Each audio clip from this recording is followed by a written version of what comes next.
trying to figure out how to make heads or tails out of everything that's going on and to keep your head above water, as they say.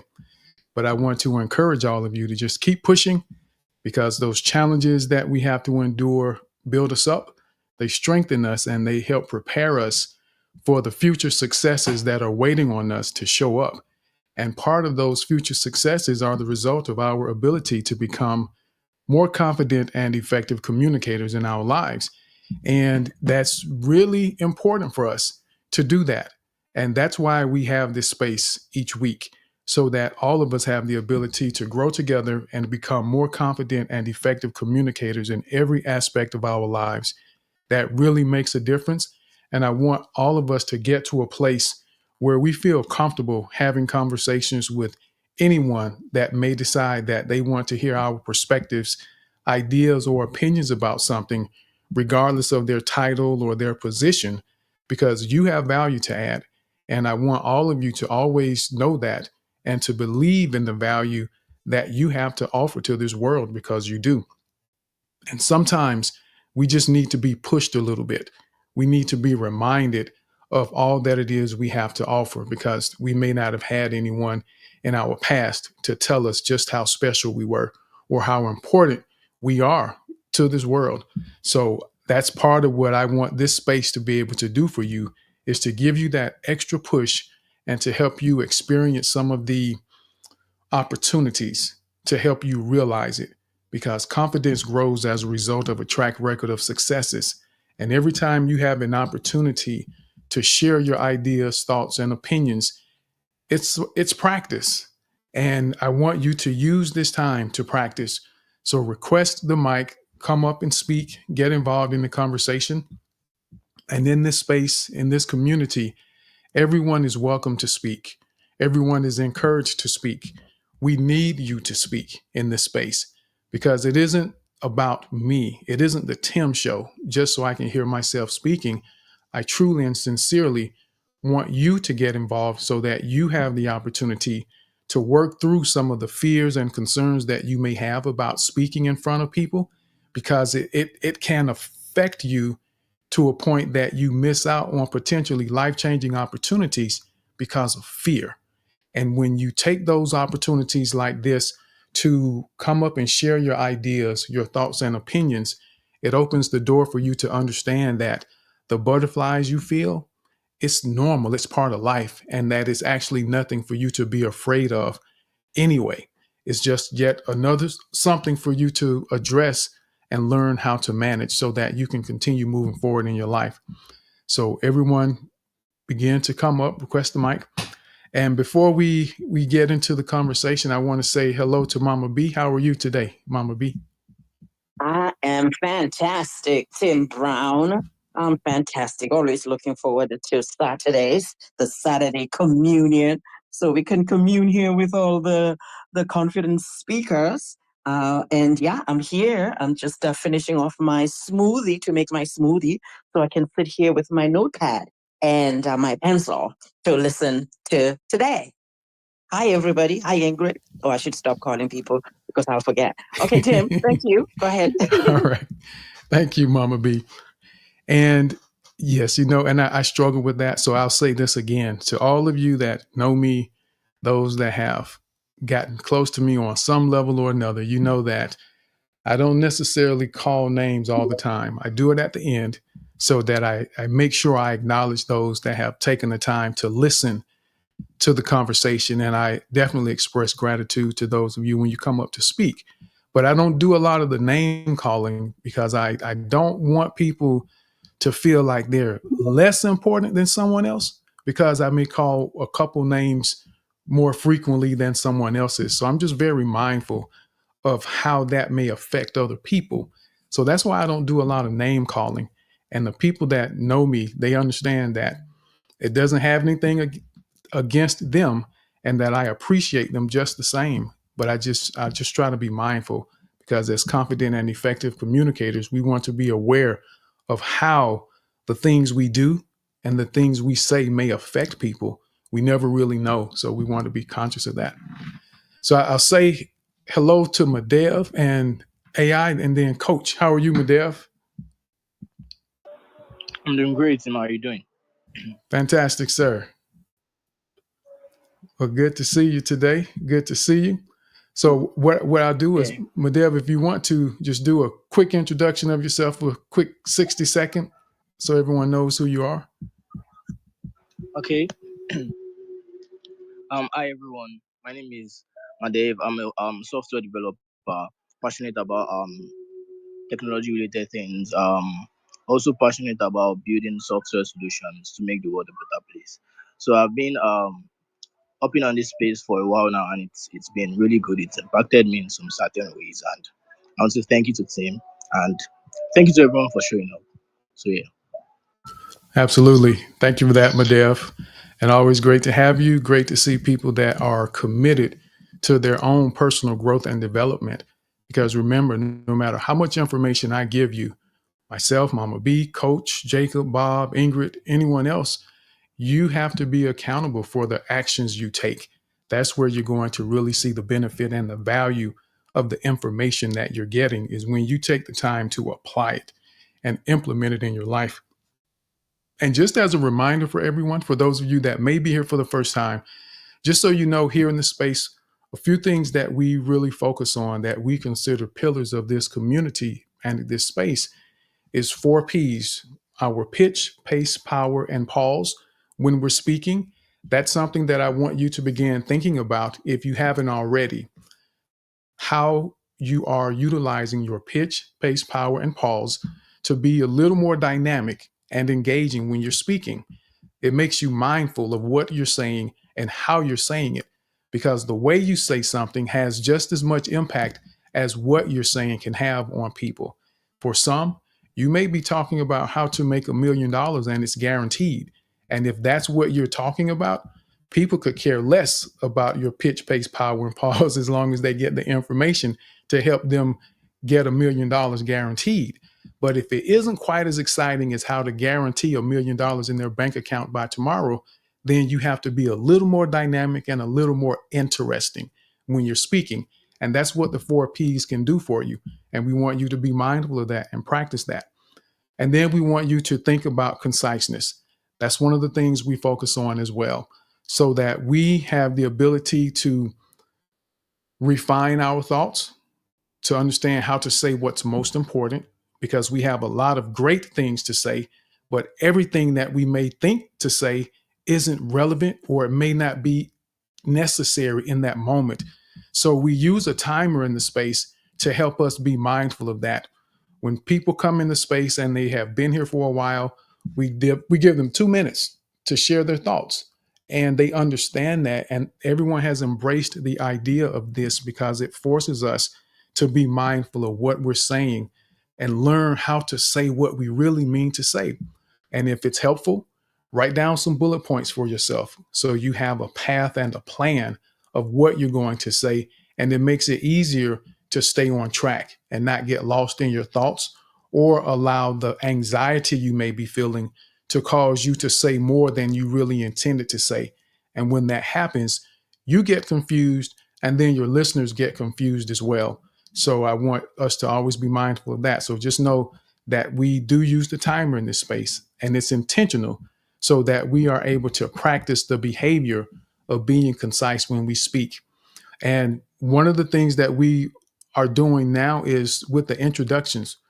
For those of you that haven't introduced yourself yet in the space, I want you to think about it.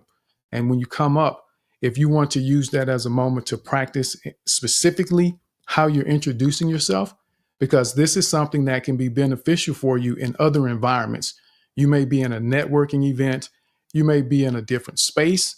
So I want you to develop a method that you're going to introduce yourself that you're comfortable with, that helps people understand who you are as a person, what it is they may be able to expect from you. And this gives you a little more confidence when you speak because you are clear on who you are.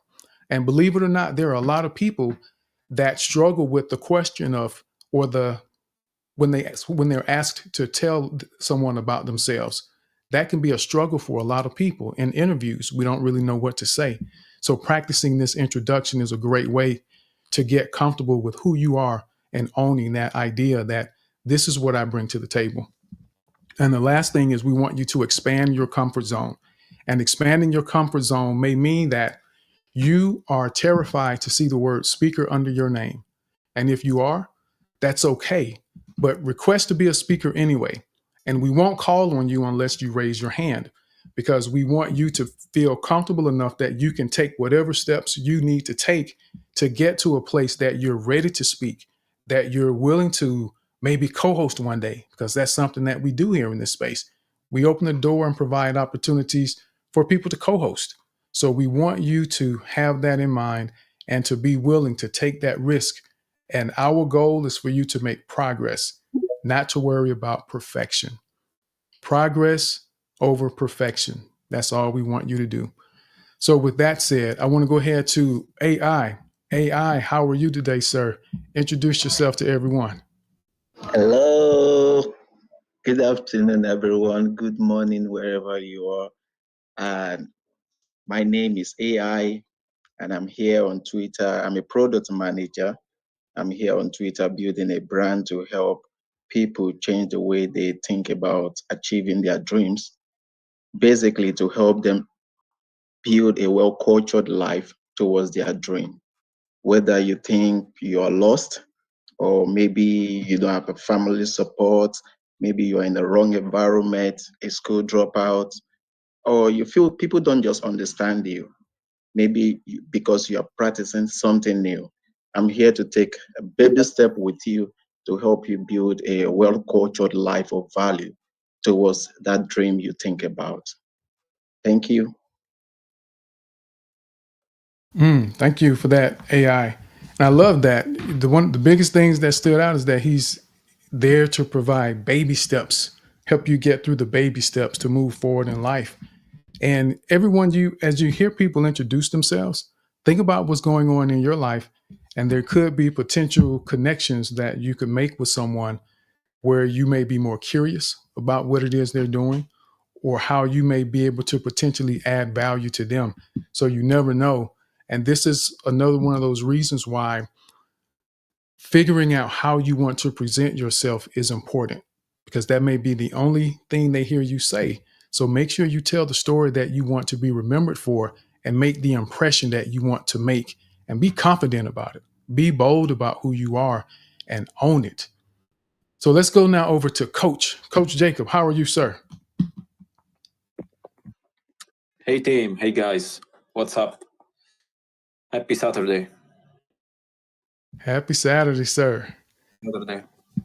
I will do a quick introduction. So Coach Jacob here, been creating on X for 2 years at this point, and I'm here to become a better speaker, and and have a great time. Absolutely. Absolutely. Well, we are glad to have you, sir. You're always welcome here in the space. And as we go to so we've got Brenda and Sower that are up here.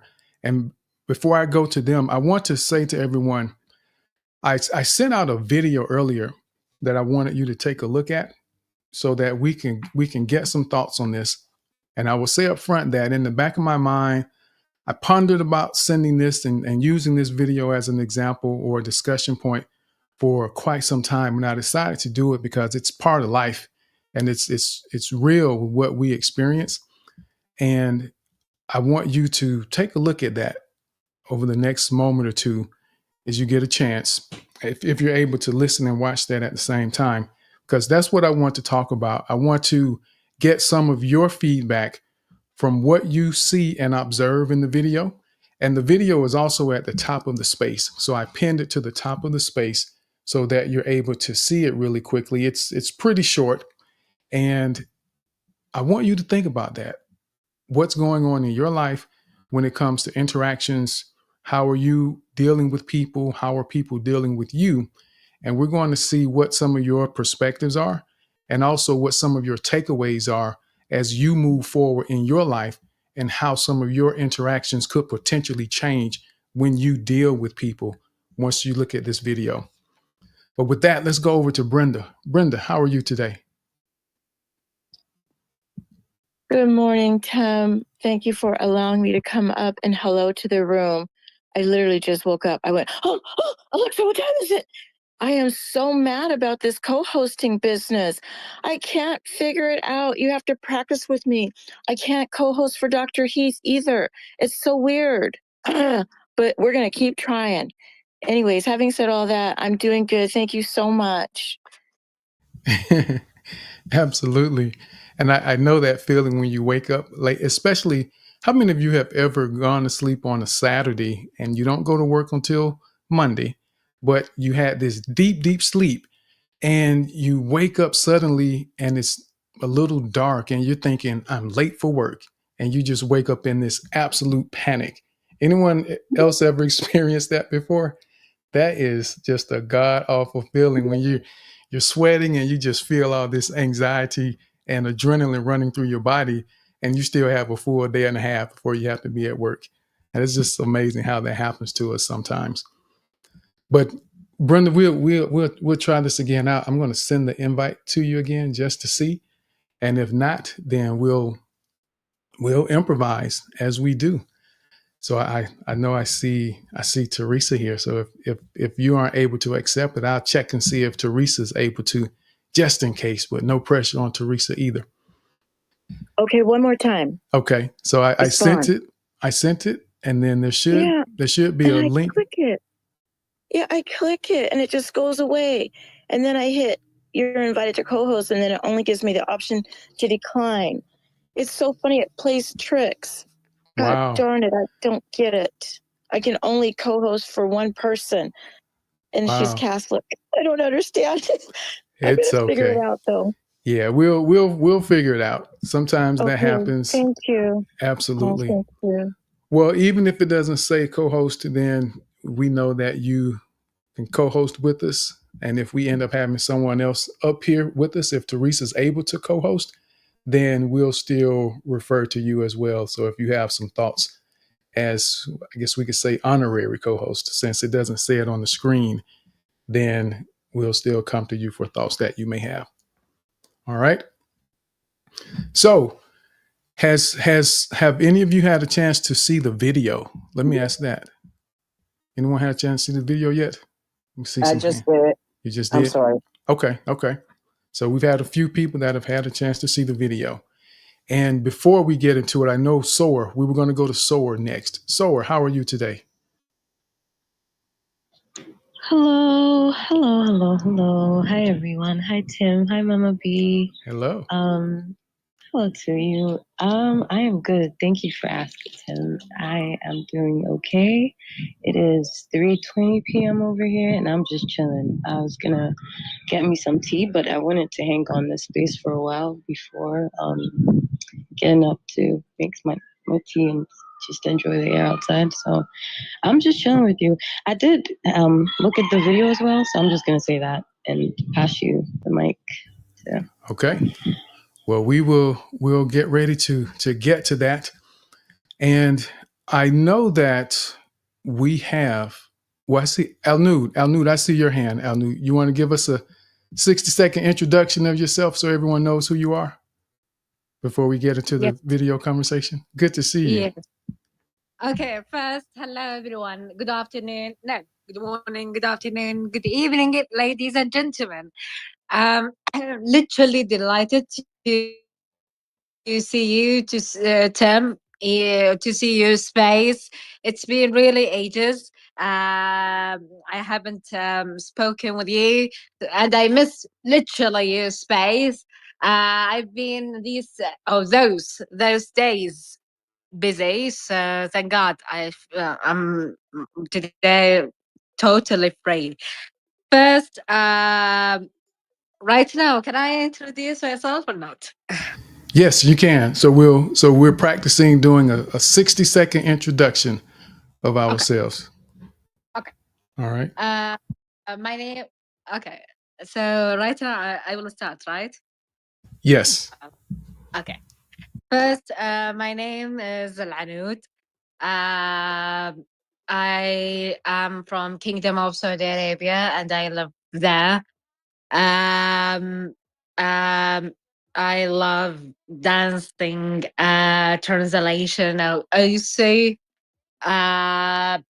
business in general.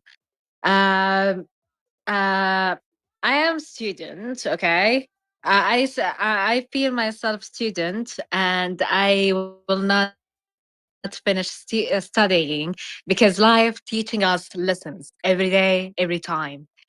Whatever is a lesson. Um, I love self learning. When I have my free time, um, in my free time, I love reading, going to gym. I say drawing. That's my hobbies. Also speaking. Yeah, speaking sometimes. So that's basically who I am. Isn't that enough, Tim, or not? Yes, that is. That is. So thank you for sharing that. And thank you for introducing yourself to everyone. And Alnu, and it has been quite some time since I've seen you, Alnu, but I know how busy you are. You're a student. And as you said, we have to always keep learning. We never get to a point where we have arrived. We have to have this growth mindset that there's an opportunity for us to learn in any situation. And I hope this video serves that same purpose for us to take from this situation that happens quite often with people, sometimes younger people, sometimes older. You never know when it may happen. But I want us to begin to really embrace the observation of what goes on in other people to be able to pull from that to understand how we may be representing ourselves or presenting ourselves in certain situations and the appearance that we create based on our behaviors. So what I want to do is I want to go ahead and see, let's get open up with some people who may have some thoughts about this video that you've seen. And I want to begin with what your observations are about this video and how do you see it potentially impacting your thought process going forward when you interact with other people. Who wants to share first about this? Go ahead, Mama B. Oh my gosh. That video went ugly so fast. And it was for something that just was so small, so inconsequential. Um, it clearly was activating for people. So for me, it just showed how we can quickly lose ourselves, like lose, like they were just blind. It was like they were just seeing, what is it, red? Yeah, they were just in the red, just seeing red, and they were not hearing each other. So it went really ugly. So yeah, it just goes to show that to really take a breath before you react to anything. Instead of reacting, to respond. I guess that's what I'm trying to say. Respond, just don't react. So that's what I would say. Thank you. Absolutely. Thank you. Thank you. And I'll ask you this, Mama B, and this may be putting you on the spot. Is there one word that comes to mind when you think about that video that you feel, and it may not summarize the entire video, but is there one word that comes to mind for you that you could take away that makes you think that this isn't what I want to do or what I want to be? Rude. Rude. Okay. Yeah. Mhm. Okay. Rude. Got it. All right. Anyone else who wants to share their perspective next that saw the video? Go ahead, Teresa. And good to see you. And if you want, you can tell everyone who you are, introduce yourself so everyone knows you. Okay. Good morning. Good morning, PB. Good morning, Mama B. Everybody in the space. It's good to see everybody. It's good to be back. I wasn't here last week. I was out school shopping with my girls, but I'm Teresa McKinney. I am a stay-at-home mom. I was. I started back working part-time June of this year. I work in a fitness center and I'm a fitness attendant now. So it's good to be back. I had been out for maybe 14 and a half years, because my oldest daughter is 14 and a half. She's starting high school, so that's really exciting. But I became a stay-at-home mom when I decided to start having our kids.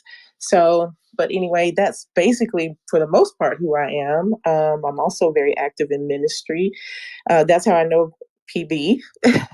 So, yeah, it's just good to see everybody.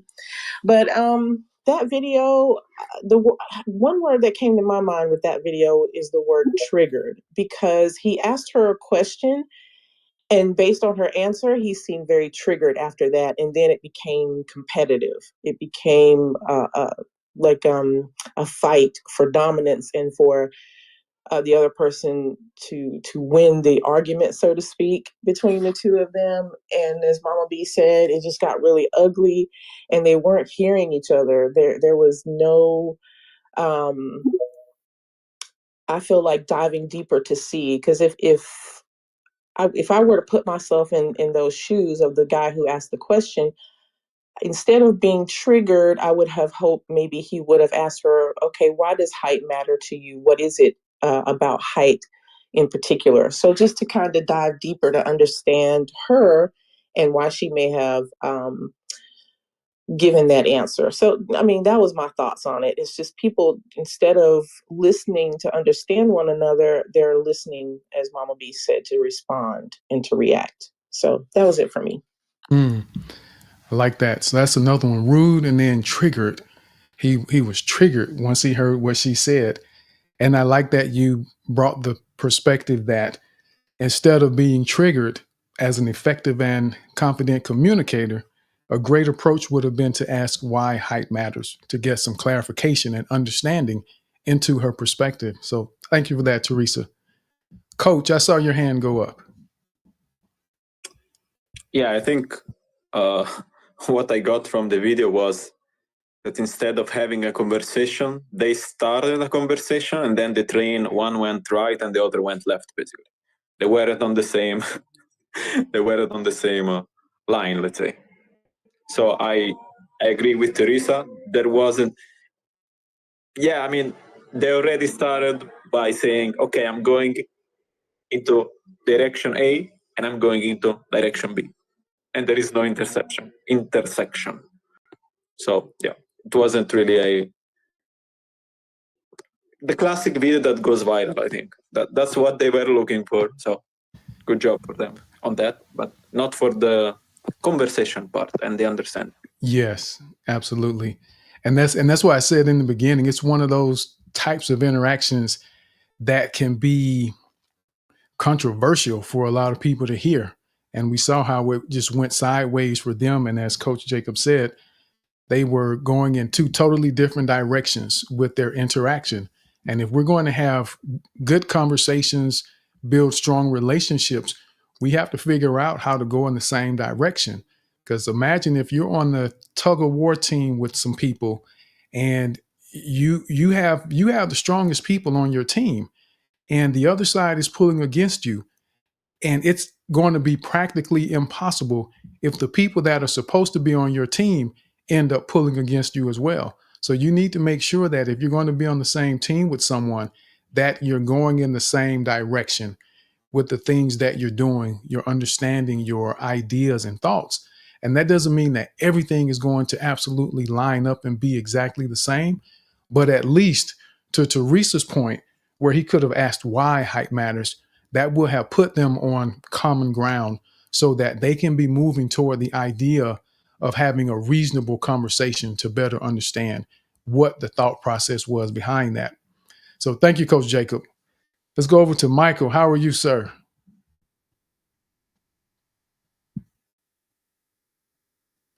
Can you hear me, sir? Yes, sir. I can hear you. I can hear you. All right, we've got the banging again in the back, but it should be okay today. So listen, you're all missing it here. I really think you're missing it. Now, I have abilities, and I think Tim knows this, that I can read people. This is all performance. None of this is substance. As soon as they saw a camera, they saw an opportunity to shine. That's what this is about. It wasn't about them attacking each other. It was like, how am I going to be seen by the thousands of people who watch this? And there may be a chance that this could go viral. And if it goes viral, I do not want to be the one that looks like it got sucker punched in the head. I am going to go on the attack. Plus, they went vicious because they were looking for the triggers within each other that would maybe hurt each other. So he went right for Wade, seeing that that was affecting her. And as he saw it in her eyes, he knew that this was a trigger for her. So he jumped back on the train. But this is just a game. It's just fun, you know, and it's all about who wants to be on the dance floor longer. That's all it is. Thank you. Thank you for that, Michael. So I saw Mama B's hand go right up. Did you have a response to what Michael just said, Mama B? Yes. And yeah, there is a part of me that agrees with you, Michael, because that's what I was thinking. Because I'm thinking, okay, you have a scale right there. And, just the whole approach, it was, of course, it was intentional, right? So yeah, I think it was like a rage baiting type of an exercise. So yeah, I agree with Michael. So I'm now moving myself to the everyday interactions that we do have where that does happen, where people do react instead of respond. Yeah, but the video itself, yeah, I think there was some rage baiting happening there. Thank you. And you know what? I totally agree with that. Anytime you see something like that on a video, especially on social media, for someone to be carrying around a microphone and a scale, they have some motives behind that behavior and what they're doing. Now, something that I want to point out that I think we should be mindful of, and in some environments, it matters more than others. And I want you to think about what Michael said.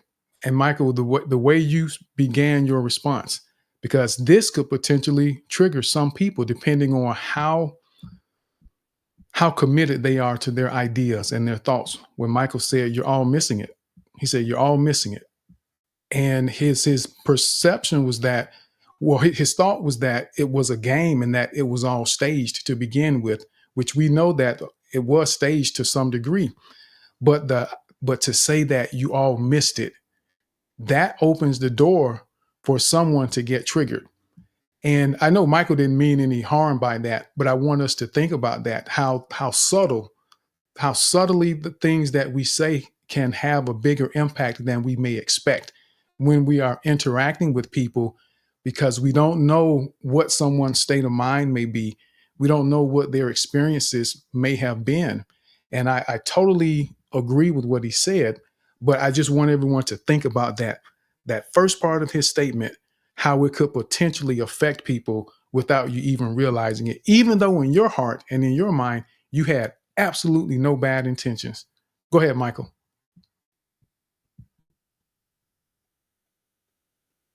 Michael, you're muted if you're speaking. So we'll go. My intention was to rattle and to stir a little bit, just for some entertainment value. If you come in like that where you missed it, you're going to rattle the cage. And that's exactly what I did. And Tim has called me the disruptor. I can be the disruptor. I like to be gently disruptive. That's all. Thank you. Well, and even though he was gently nudging or shaking things up, he wasn't intending to hurt anyone's feelings or discredit someone's thoughts. I'll say it that way. But yes, and that's something that we have to be mindful of when we're listening to people. This is where the intentional observation is important as communicators, beginning to understand who people are, how people engage, the things that they will say, how they say it, and being able to know the difference that when Michael says you're all missing it, you know that he's trying to shake things up and stir up some additional conversation around that idea, but he isn't trying to offend anyone at the same time. And that's something that I know. And it's been a time or two that I've kind of followed up behind something Michael said to smooth out what someone may have perceived about what he said. So that's why he says I will call him the disruptor at times, because that's part of what he does. But when you understand that, you're able to work around that and not be offended or affected negatively by his approach or his style of interacting with people. So I know Brenda, we were trying to make you a co-host, Brenda. So I saw your hand go up, and then Teresa, and then Madev and Caleb. Then we'll come to you all. Brenda, go ahead. Thank you. I appreciate you. And you know what, guys? I praise God for a beautiful imagination because I could not find the video. Oh, the devil is a liar. Gosh darn it. But I will tell you, when Michael did say, you're all missing it, my eyebrows went up because, yes, of course, that's not very polite. But we need to be powerful as individuals to be able to, it's almost like tennis, but I think I am personally good at shutting down a possible argument. You cannot argue with Brenda. I'm good at shutting you down. Excellent. That's a great skill to have. And I've been told that a gentle word can turn away wrath. And sometimes that's what it takes to turn away wrath, or sometimes not to say anything at all and to just listen. But thank you for adding that additional clarity or confirmation of what I said. How when Michael said what he said, Brenda's eyebrows went up. It made her wonder and ponder, okay, where was this going? Why would he say that? Or whatever she may have been thinking behind the raised eyebrows. So that's a great example of how we have to be mindful. We never know how someone is perceiving the things we do or say. Teresa, go ahead. Yes, just quickly, I wanted to say I appreciate what Michael did in the conversation that we were having with the disruption and saying something that could potentially be taken offensively. Because I know for me, I could say I couldn't always appreciate something like that over the span of my lifetime, but recently, now that I've become intentional about growing and maturing, specifically for me personally in my faith, in particular, and in my walk in Christianity, I can appreciate this because as you know, PB, in the Word, it talks about ways that we are supposed to handle these types of things, offenses, to be more specific. It's counterintuitive to what we are conditioned by the world to do and by our upbringing and just different environments. So when you introduce your faith and the walk with Christ, the things that you learn going forward are counterintuitive to the way that we naturally respond. So I appreciate moments like this now because it's a test for me and a measure of my growth in the way that I handle things that may be opposite to how I would normally respond. So I definitely say I appreciate Michael for that, and I'm thankful for people who do that. Even though I know Mama B said the term rage baiting. I've heard that a lot in recent years, and I know people do that purposefully to get a reaction out of people. Some people like a fight, they like a verbal spar, but I appreciate when I'm able to recognize those things and not take the bait, so to speak. So that's it for me. Great point. Great point. So yet another perspective about that particular moment, how it affected people differently, and how we have to be mindful of how everyone has a different perspective, a different place in life based on experiences and what they're trying to accomplish. And as I've said, as an example, in the past, if you want to become a more patient person, you don't just say, I'm going to be more patient, and you're suddenly more patient. You have to have experiences that are going to push and test your patience, that are going to make you antsy and feel like, oh, I wish they would hurry up. And you have to actually make a conscious decision and asserted effort that I am going to relax my mind and calm my heart in this moment and allow this person to do or say whatever it is that they need to say in this moment, because I'm trying to be more patient.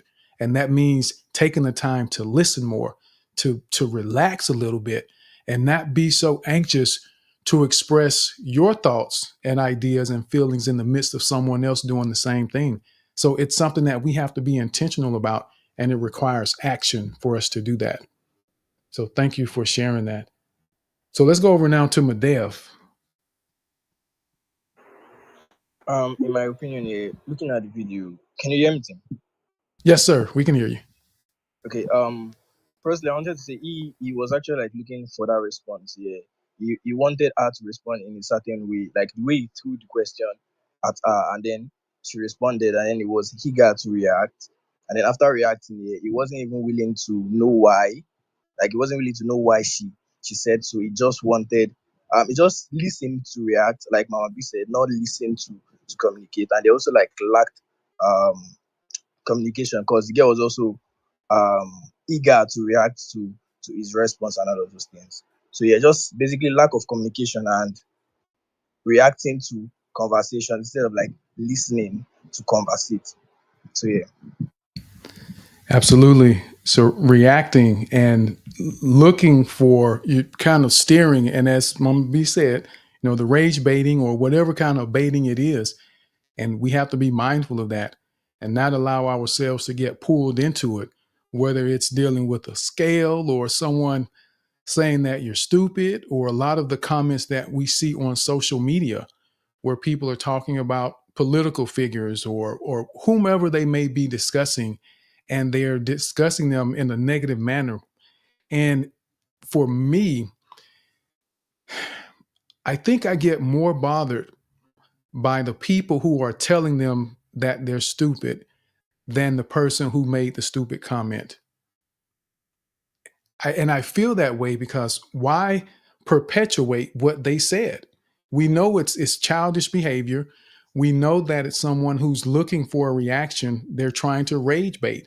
So why fuel it? Why comment and open the door for more people to see it, and then it continue growing, and then it become this huge thing, and it turns into 5,000 views and 50 comments when you know that it was silly to begin with. So as Teresa said, don't allow those things to take you down that road. Understand that people will have motives that want to shake you up. They want to cause you to have a bad day and to get upset about silly things that they say. So we have to be mindful of that. And I like to ask myself, because I've had people that have sent messages to me. They've sent posts, including me, about something that I may have said. Someone asked me once if some of the challenges that I have on the website were intended to be DEI guided or something along those lines. It had something to do with, DEI, diversity, and if I was trying to do that intentionally. And it took me a while to respond to that because I was trying to think of how to respond, because I knew in the back of my mind, why is that even an issue or a question to ask, when clearly my only point and goal of what I did and posted was for people to practice their communication. There was no ulterior motive that had anything to do with DEI, diversity, equity, and inclusion. And I didn't allow that. And that isn't the only time I've had that type of interaction where someone approached me with something that could have been controversial and turned into a situation where we were debating publicly in front of people and people watching me go back and forth. And that's something, in case someone in here is thinking that they would want to do that, it's a waste of time approaching me with that, because I will not do it. I can ignore comments like that, but I look for the way to use it as a teachable moment for others. That's the only reason I respond to something like that. And I don't remember what I said, but I did respond, but it was from a perspective that it diffused whatever they had in their mind or whatever their intent may have been. I totally disarmed them from being able to turn it into something that would have made me look silly because I was debating with them about something that really was insignificant in that moment, because I'm just trying to help people become better communicators. That's all. So Just be mindful of that. So thank you for that, Madev. So let's go over now to Caleb. I see Caleb's hand. Awesome. Hey, Tim. Hey, Can sir. you hear me? I Can you hear can. me good? Yes, good to see you. Perfect. Yeah. Good to see you. Thanks for having me on stage, Tim. Hello, Mama B, Teresa. I haven't met you yet, Teresa, and everybody here in the room. I watched the video clip. I'm going to go on a similar but different tangent, and that is when I watched that clip, I realized not only was the young man looking to get a reaction and there was a clash between him and the woman, but looking at a bigger picture, it makes me think of the dopamine hit of false reality, of really of living behind a camera, of life behind a camera, to the point where things are not authentic. Like if I was walking in public by that interaction, I would think, okay, this just seems very staged, not just because there's a camera there, but just very forced.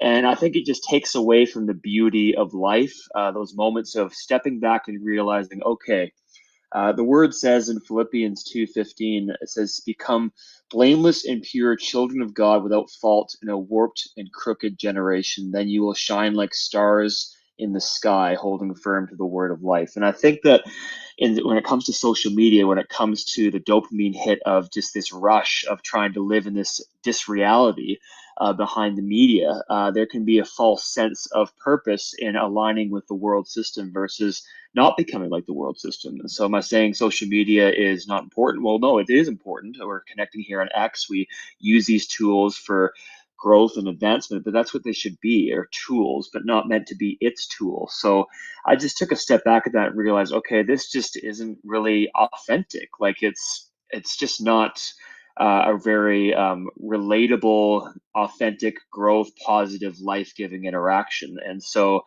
I just think it's a shame that there's that kind of like that trend going on YouTube and social media where, oh, let's do this prank, or oh, let's just garner this reaction. And while I understand sometimes the principle and what people are trying to do, when it comes down to not producing good fruit, like it just seemed at the end there that it was just an argument back and forth, it just seems very pointless and meaningless. So I'll keep it concise, but I just think that that whole interaction shows how really shallow and fake social media and media can be when it's not connected to the right tree, the tree of knowledge of good and evil versus the tree of life. So I'll conclude with that. Thanks, Tim.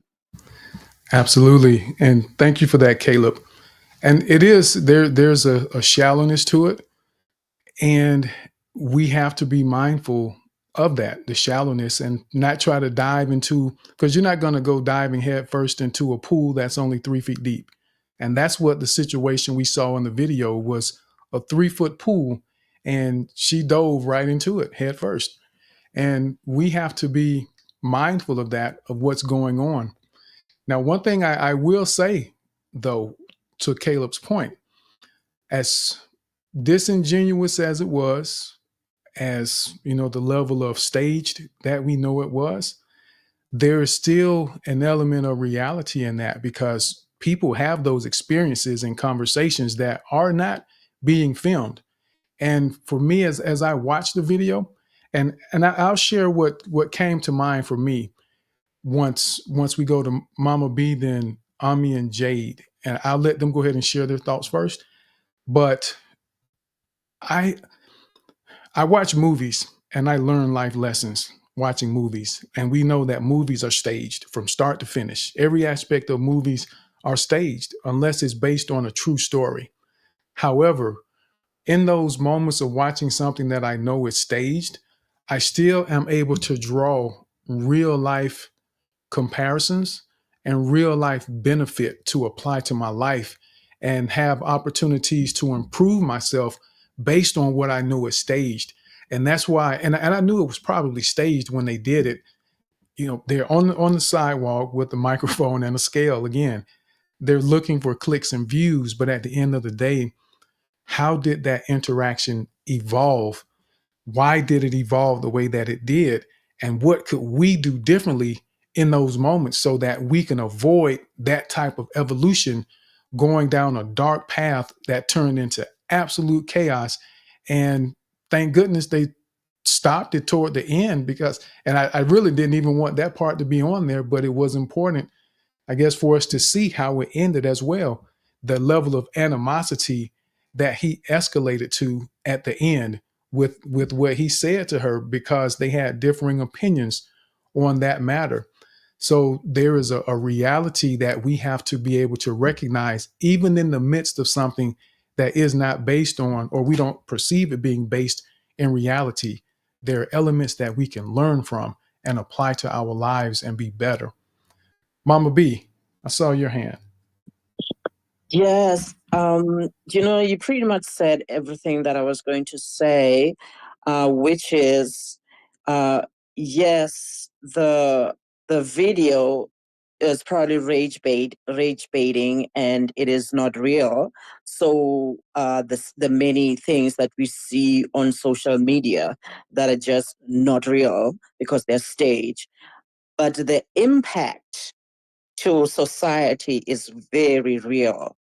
The impact of us consuming this content. Yes, the content creators, they get into this unconscious realm of just focusing on the clicks and the dopamine, as you said, Caleb, and just those things, but they're not thinking about the real impact to society that some of their unconscious behavior causes. And also the reactivity in the video, that stuff happens in people's homes. It happens in our lives. It happens out in public. It happens in the in the little league sports. Two parents yelling at each other because the referee called it wrong or whatever, or their child did not pick the other child. So that stuff is real.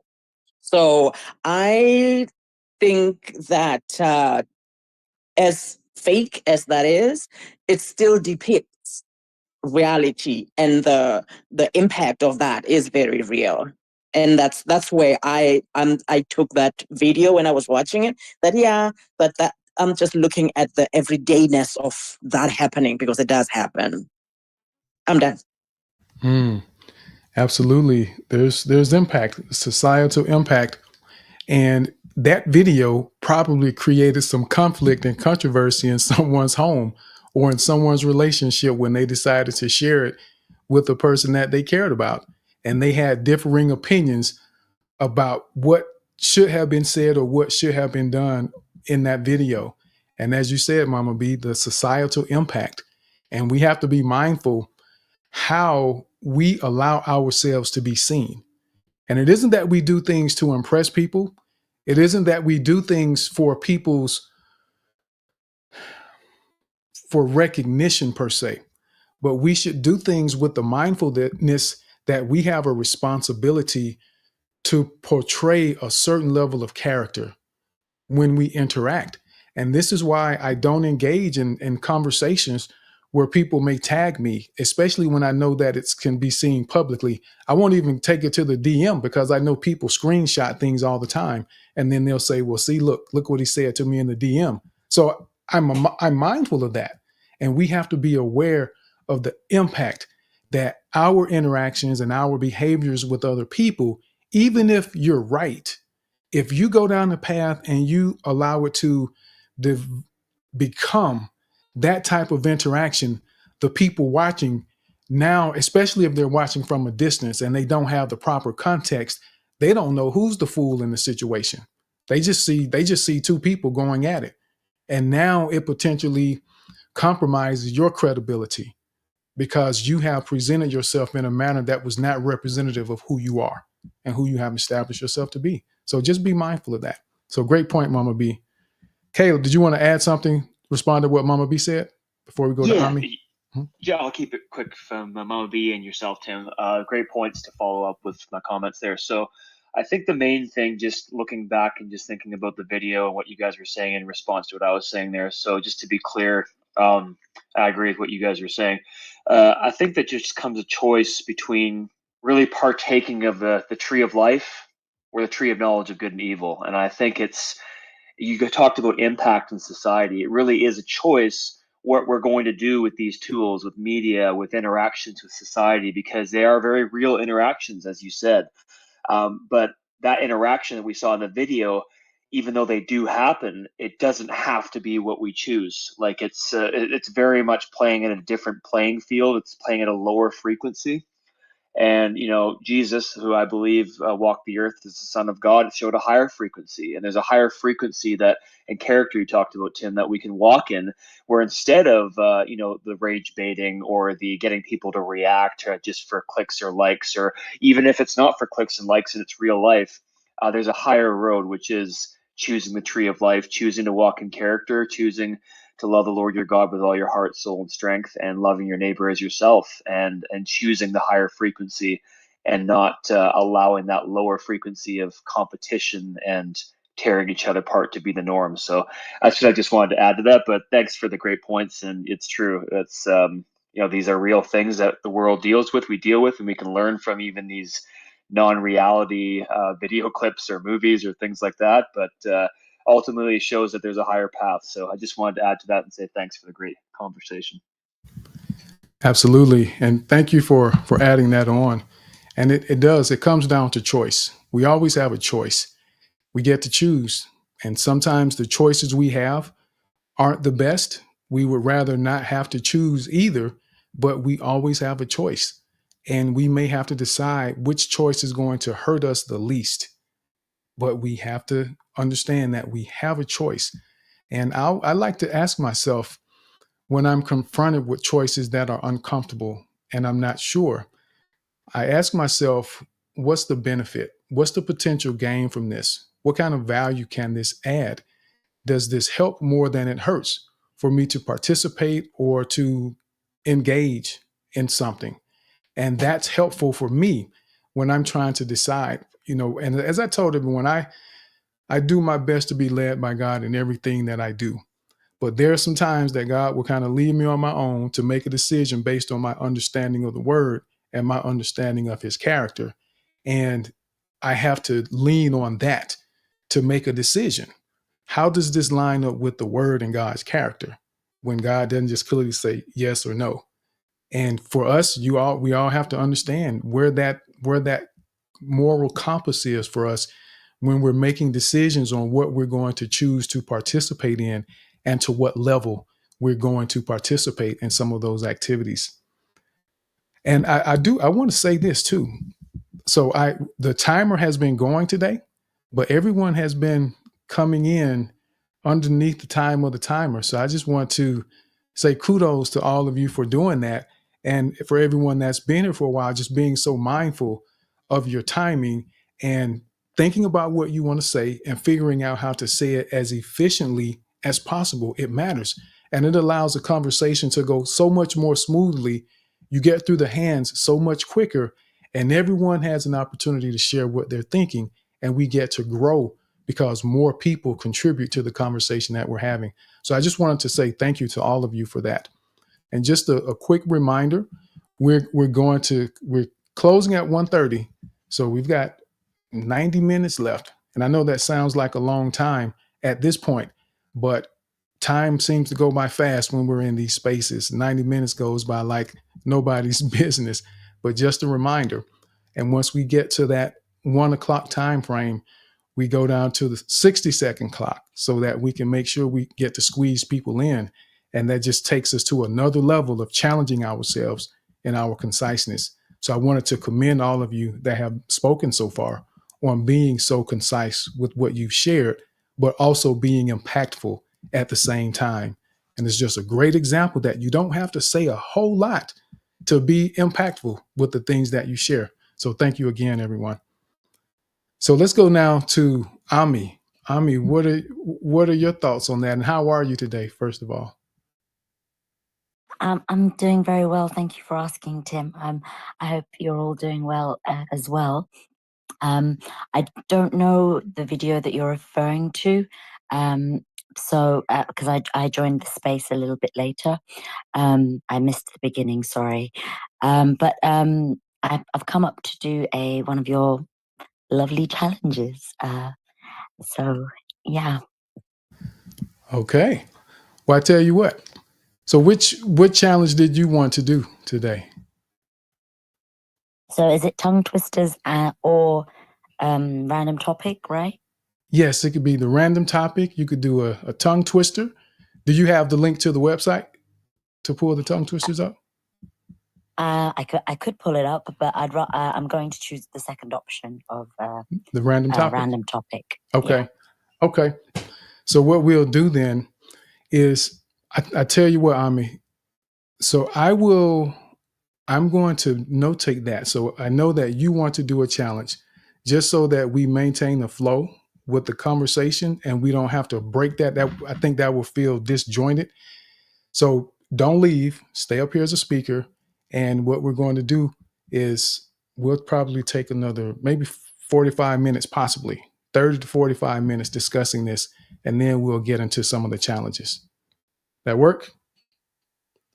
That sounds great. I also came up because you mentioned briefly race baiting, and I have a copy of a book here by my bedside, and and the title is "Why I Have Chosen Not to Talk About Race Anymore."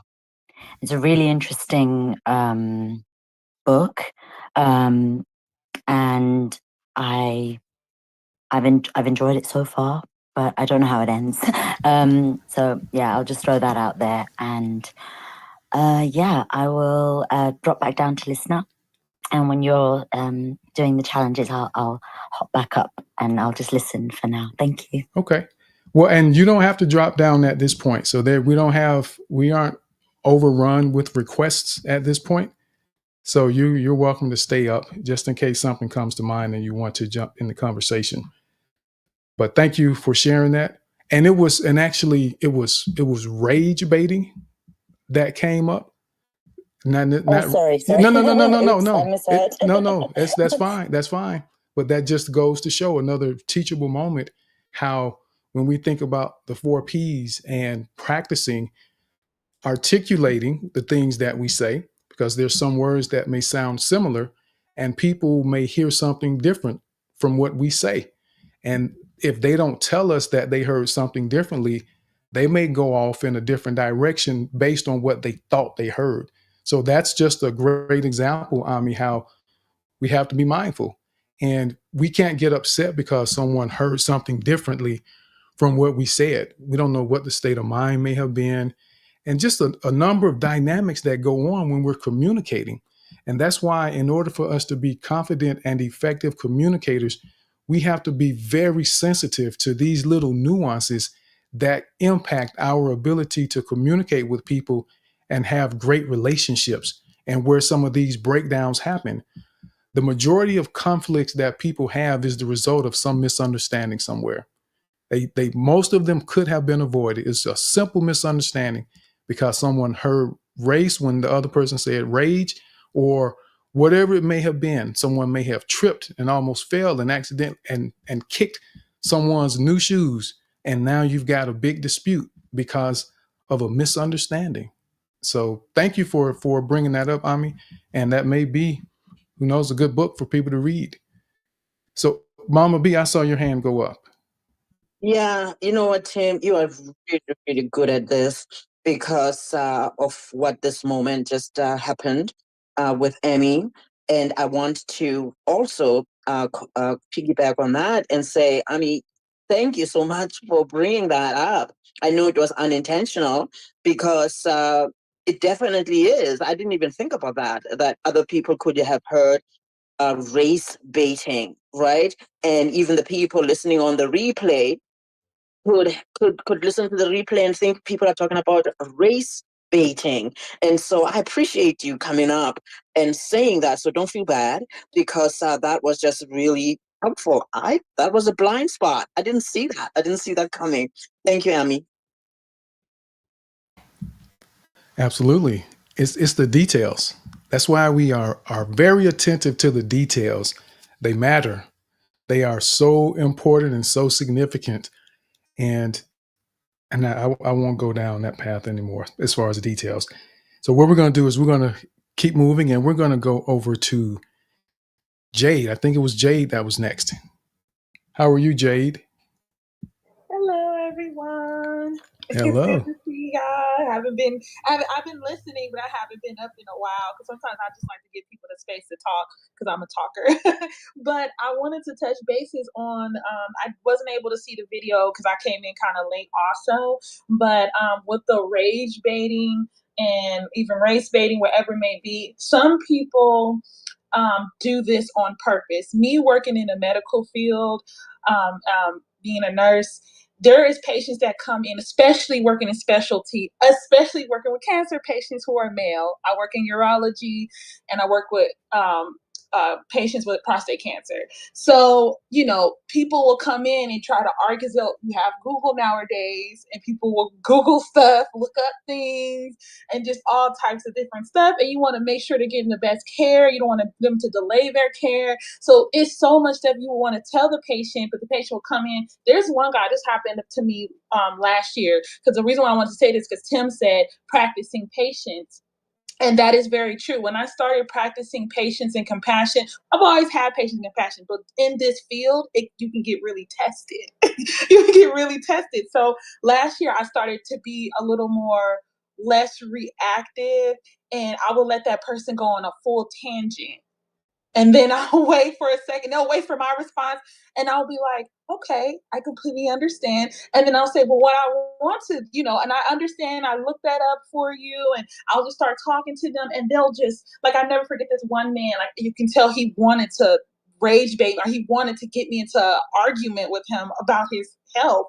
And I just told him, I said, you can call me any week if you feel like you want to go with the holistic approach. That is completely fine. He wanted me to argue with him. He was like laughing, doing this little face. Like, I don't know, it was weird. I kind of seen his face shift a couple of times, as if he wanted to get me out of character and wanted me to fight and argue with him. And I also have patients who will call in grumpy, angry, and their families calling, cursing me out or cursing people out. And we have people who will answer and talk smack right back to them. I'm sorry, I'm talking too fast. But so it is important to practice patience and compassion for yourself, and patience and compassion with others. So if they do try to rage bait you, you won't fall into their cocoon or their nest of ego, because that's where it's coming from. So yeah, that's all I'm saying. Sorry, y'all. Thank you for that, Jade. And it's a great reminder for us to think about this. When you're imagine being at the doctor, and yes, we may get agitated, whether you're at the doctor's office or any service provider that's providing service to you, and they make a mistake, they do something that might make us feel a little bit agitated, and we let them know clearly that I'm agitated with something that happened. But we have to be mindful when someone is constantly seeing patients, and they're constantly seeing all these different personalities that are coming into their office, as Jade mentioned, and being a medical professional, you can't imagine the number of people that will come in there with bad attitudes, with rude behavior, because they're frustrated. They didn't get the assistance they expected. They didn't get the information they were expecting that may not have even been available for them to get. And they take it out on the first person that they see, the one that's closest to them in the moment, when they become triggered again in that moment based on something that happens. And then they begin to display this rude behavior. So, what I have learned to do, and I made the conscious decision and commitment that when I interact with people, whether they're cashiers, doctors, whomever, that I know this is their job, this is what they do to survive, I try to humanize them. And I ask how their day is going.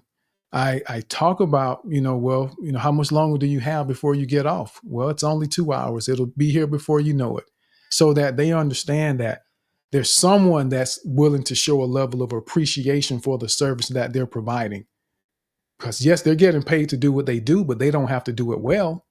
And they also deserve courtesy and respect in the midst of them doing what they're being paid to do. And we don't always think about that. So be mindful that it's DMV is another one. That's a great example where people will get agitated, and they've been there all day, and they're looking at licenses and people trying to hurry up and rush them to get theirs done. So that can be overwhelming. And after 2 or 3 hours of people being inconsiderate, rude, hostile, and angry, then eventually you get fed up, because we all have a limit.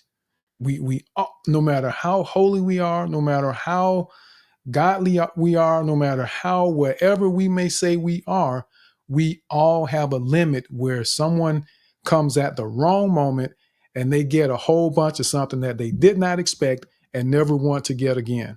So we have to be mindful of that. So give people some grace when we have these interactions with people that are providing services to us, especially medical professionals. I mean, literally, they have your life in their hands. People don't think about that. This medical professional literally has their life in your hands. And if they're upset enough, who is it to say that they won't just accidentally on purpose give you too much medication? And there are people that could be that way. And I know that's extreme, but it's still a real possibility that people have gone to jail for malpractice. So remember that. So be mindful when we're dealing with people, whether it's your leader at work, your supervisor, your coworker, your friends, in your relationship. Be mindful of they too have feelings, and that it can't always be about me. It can't always be about you. We have to give people the grace to make mistakes, and we also have to be mindful that they have feelings and that they may have been impacted by 10 other people before you showed up.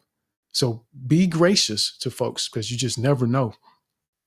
And just so everyone knows, for those of you that may have recently joined the space, pinned at the top of the space is a video that we're discussing today. And we're sharing thoughts on what we see, perspectives that you take away from the video, and how you may be able to do things differently in your life as a result of what you see in this video, and how it may shape some of your interactions in the future. Because we can learn from things like this, even though we know it isn't natural for someone to be standing on the sidewalk with a microphone and a scale talking to people. There are aspects of this that venture into our everyday lives that we have to be mindful of and be aware of. And I just wanted to say that so you all would know what video and how to find it if you actually want to take a look at it and share some insight or your perspectives about the video. So it's pinned at the top of the space. And we'll go to Brenda, and then I'm going to share what I was thinking, what stood out to me. Go ahead, Brenda. Thank you so much. I know the medical profession appreciates patients like you, Tim. I myself worked as a nursing assistant for all my work life, and I cannot tell you how rude people can be. And it got worse when I got to the psych unit. People are unfortunately rude and ungrateful, but we learn patience because that is our job. It is unfortunately our job. And if you can't handle a patient, then you pass them on to someone else that can. Now, I want to say I have great de-escalation skills because of my work. And so I think is, whoever can teach like de-escalation skills, that would be a great space to have, because that is why I know how to handle certain people and all types of people because of my work. So, yeah. Thank you for that, Barbara. I mean, Brenda. So I'm going. I just made a note of that. So that's a great idea. Someone that can provide some de-escalation training and insight. And being that you are an expert on that already, I don't even have to look far. So Brenda. Yes.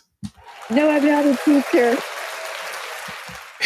I'm not a teacher. I barely come up with the answers. I understand, and I won't put you on the spot like that. I was having fun with you just in case you wanted to actually do it and were willing to, or decided that maybe in a couple of weeks you would get your nerves up to do it and be willing to expand your comfort zone. But no pressure, Brenda. No pressure, I promise.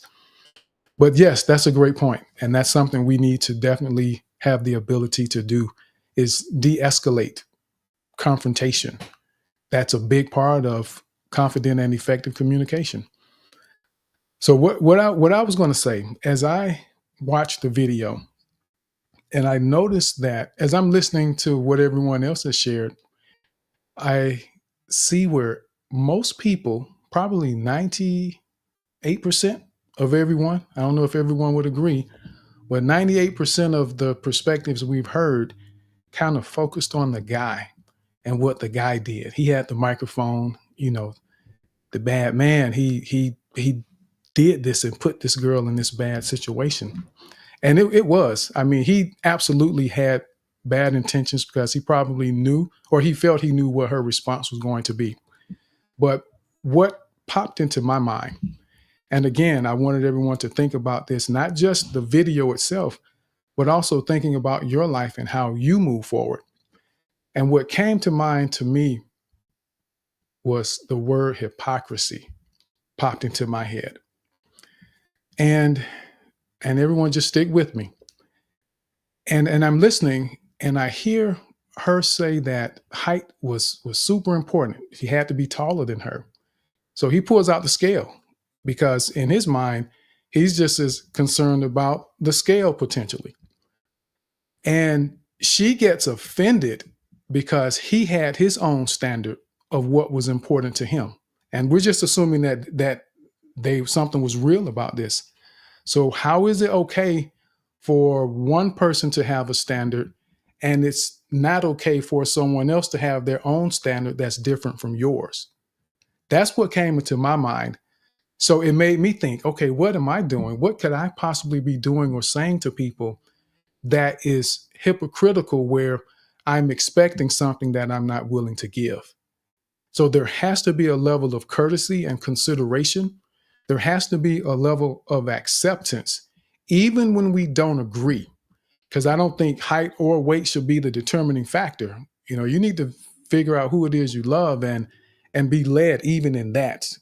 And when we counsel couples, one of my first questions is always, do you have a promise from God about your relationship? That's always one of my first questions I ask, because I'm convinced that God, for people who share the faith that I have, the Christian faith, God will speak to you about the person you're supposed to be with. And we have to be mindful not to jump into a relationship based on infatuation or because someone makes love so good or they just make me laugh so much. There has to be more to it than that. And that's one of the questions I ask. But when I thinking about that video, the word hypocrisy popped into my mind. And where am I? And for all of us, where are we expecting things that we aren't willing to give? Where are we expecting certain behaviors and we're holding something over someone's head where you expect someone to be gracious and forgiving with you based on something that you've done, but yet you're holding a grudge over someone else because they didn't give you your $5 back from 6 months ago. And you just written them off. They're no longer your friend because they still owe you $5. And that's the type of thought process that was going through my mind when I saw this video.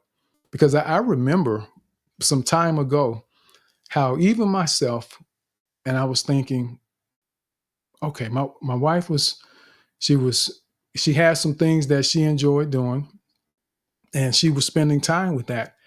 And I'm thinking as I'm in my corner doing my thing, okay, she needs to not spend so much time doing that and give me more time. But what I had to realize was that, you know what? One, we're both working at home together, so we see each other all the time. Every time I leave my office and walk in the kitchen, I see her because she's usually working at the desk in the kitchen. But we're here all the time together. And before we worked at home together, we were still in the same office. We literally rode together to go to work, and she was 50 feet away from my desk at work. So I came to the realization, and it hit me. God was like, listen, silly, you're being silly now. Because what I was doing was placing an expectation on her to be conveniently available whenever I wanted and to not do what she was doing so that I could get my time without realizing that, hey, I was spending my time as well. So there's give and take. So it was hypocritical of me to have any kind of feelings about what she was doing when I would do the same thing. I had something that I do, things that I enjoyed, that I would spend time with, that I may not have given her the attention that she may have wanted at a particular point in time. So that's what this video made me think about. Am I being hypocritical in my interactions with people? Am I asking for honesty and I'm not giving it because I'm rationalizing that, okay, I can lie about this. This isn't that big of a deal. So I can kind of say what's convenient and not really tell the truth, but then expect someone else to be honest with me. That's what went through my head watching that video, hypocrisy. And we know that none of us appreciate hypocrisy or hypocritical behavior from people. So be mindful of that and really think about your actions and behaviors. Where are you potentially being hypocritical in your life? As a leader, it will destroy your credibility. You lose integrity if we operate with hypocritical behaviors in front of people. You damage those relationships. You lose trust if we operate from a hypocritical mindset, feeling that it's okay for me to do it, but it's not okay for you to do it. And it isn't always one for one with what you're comparing and what you're doing. So be mindful of that. Don't assume that it's going to be the exact same scenario that you're disagreeing with and you're doing something different in the other environment. It's the concept of what you're doing. So that's what came to mind for me. But Mama B, I see your hand. Oh my goodness, that hypocrisy. That's a big one. And I did think about that actually as I was watching the video. I'm like, wow, how hypocritical that you could say height is, important, and yet this your weight is not, you feel some type of way because of that. And so as you're talking and putting it, like personalizing it as to where in my own life am I showing hypocrisy, because it just it stinks, right? When we see other people being hypocritical, our leaders and everywhere in church or whatever, it stinks, right? And so where is it in my own life that I'm showing up in that stinky way? So that was powerful for me, and I started to think also, going back to the church, about PKs, pastors' kids, who go wayward, and I believe that it's because a lot of times they see the hypocrisy at home. They see their parents who are one way as soon as they hit the church, and their old sister Holy Ghost and Brother John the Baptist when they were just fighting in the car. They're looking at their parents like, where are these people when I'm at home? So anyway, so that hypocrisy piece, I'm glad you brought it back. I'm glad you brought it up because that was powerful. Thank you, Tim. Absolutely. And it matters. And we have to be very mindful of that. As confident and effective communicators, we need to maintain our credibility in order to impact people's lives in a positive manner. As parents will say, do as I say, not as I do. That's hypocritical. And they may do what you say at the time, but they also are going to begin to imitate that type of hypocrisy in their lives, because now you've established in their minds that it's okay. The person that I look up to, that I trust, that I love, is demonstrating this behavior. So you're modeling that it's okay to say one thing and do another. Because in that relationship, they don't have the option to do that. But in other relationships, they begin to present themselves that way. So really be mindful of how we're impacting other people. And this is why I said it's important that we don't go down that path and go down those rabbit holes when people are trying to stir up confusion and create chaos, especially when you know that's what they're doing. Or even if you sense the possibility or the potential of it going in a negative direction, we have to be mindful enough, confident enough in ourselves that we do not allow it to happen, because we don't have to prove ourselves to people. We don't have to justify our knowledge and expertise to people. We don't have to validate ourselves to people. What we need to do is focus on what we have to offer and the value that we can bring. And if I can't add value in a situation, in a conversation, in a disagreement, I'm going to be pretty quiet. And eventually you're going to see me kind of step away. And people may look around like, wait a minute, where's Tim? Because there's no value going on here. There's nothing for me to add because this is going downhill real fast. And we just have to be mindful. Can we contribute in a meaningful way? And even as the Bible says, just because all things are acceptable, but not everything is beneficial. Is it beneficial to get involved? And we have to really be mindful of that. Does it make sense? Does it add any value? But yes, and I wanted to make sure that we got to the point where we stop focusing on the guy and the girl, and we start thinking about ourselves. And in these situations and conversations, it's really important that we focus on what we do, because we're trying to become confident and effective communicators ourselves. And it's easy to look at someone else and point the finger, but how does it relate to your life? How does it apply to your life and create an opportunity for you to be better and improve some of the relationships that you're having in your life? And that's where I always want us to end up. I always want us to end up on that. How can I be better?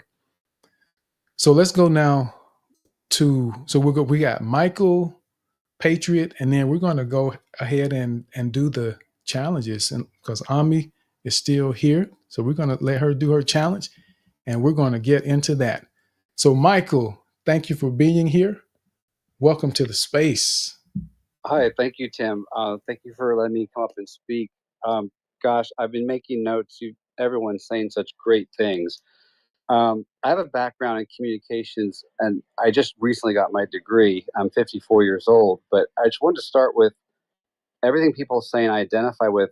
I was a horrible communicator and a complete hypocrite for years.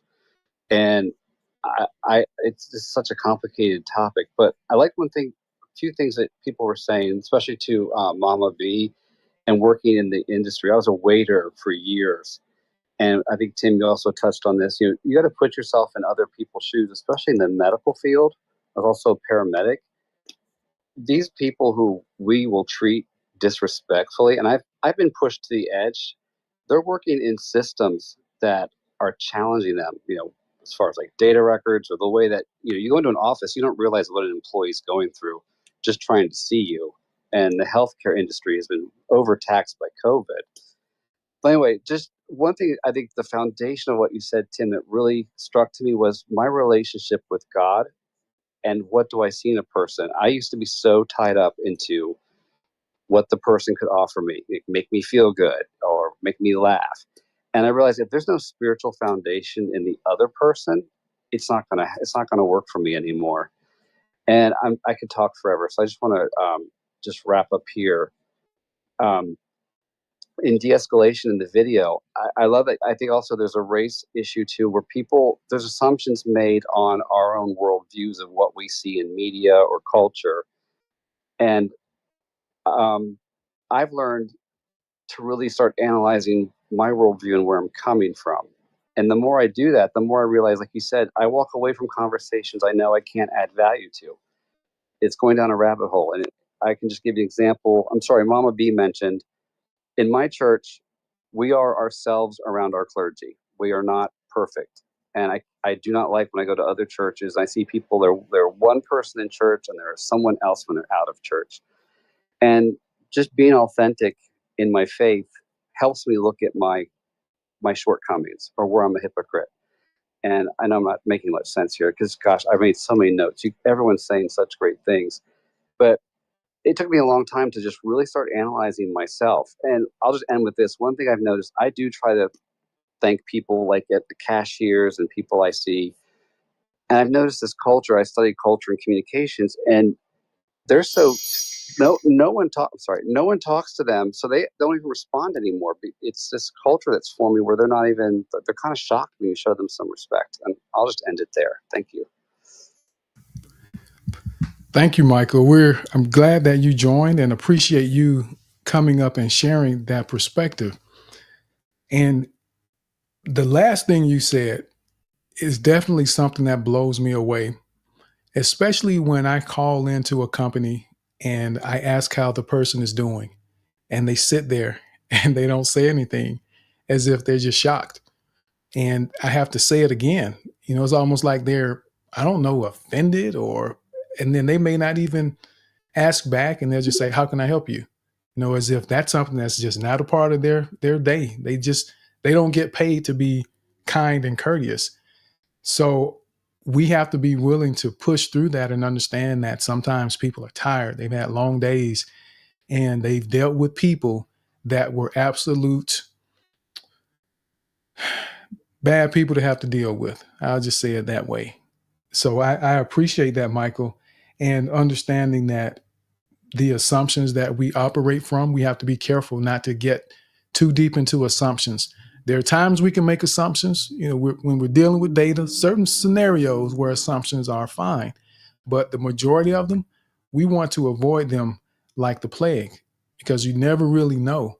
And that's why we did that space a couple months ago about making sure that we have context before we draw conclusions about a situation.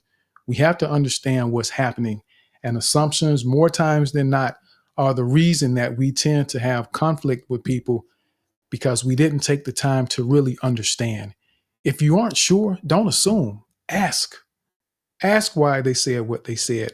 Ask what the intention was behind what they said, or what it was that they did, instead of forming an opinion or drawing a conclusion, making an assumption because someone in your past did something similar to you that hurt your feelings or broke your heart. You can't assume that's what everyone else is doing. So we have to ask and engage and communicate with people to understand. And congratulations to you, Michael. It sounds like you said you recently got that degree. Is that? Yes, I got a degree in digital communications and culture with a capstone, and I'm about to go into law school. Oh, wow. Congratulations to you, sir. And Thank thank you so you much. for being such an No, example to everyone that it's never too late to do something different. It's yeah, never too late. I was add, like I said, when I was a hypocrite, it was eye opening when I started looking and analyzing my own critical thinking and views, and like you said, the assumptions. I made so many assumptions based on past experiences. Absolutely. And one other thing that I'll mention that Michael said is that when you go to a company and you need help from someone, a lot of people are operating in systems where their ability to provide certain levels of service or certain aspects of service may be limited based on that system they operate in. And we have to be able to be mindful of that and not give them a hard time because they don't have the authority to do something that we're expecting them to do or we feel like they should be doing. That matters. It makes a difference. And it makes it better for both of you. When you humanize them, show them some courtesy and respect, it makes a difference. So let's go now to Brenda and then Patriot Okay, Storm. real quick, Tim, I just want to add, I'm going to drop down, but I want to let everyone know I'm listening, but I like to open the space for other people because I like to hear others. So I'm dropping down, but thank you so much for the opportunity. Absolutely. Thank you, Michael. I appreciate you joining and coming up and contributing to the conversation. So, Brenda, I see your hand, and then we'll go to Patriot Storm. Yes, Patriot Storm. Thank you so much, Tim. Michael, I want to comfort you. I was so much a hypocrite as well. And I had an eye opener one day when I was in the store and my mom used to try the grapes. And I always thought that was wrong of her because she wouldn't buy them. I try the grapes, but I buy the one that I've tried.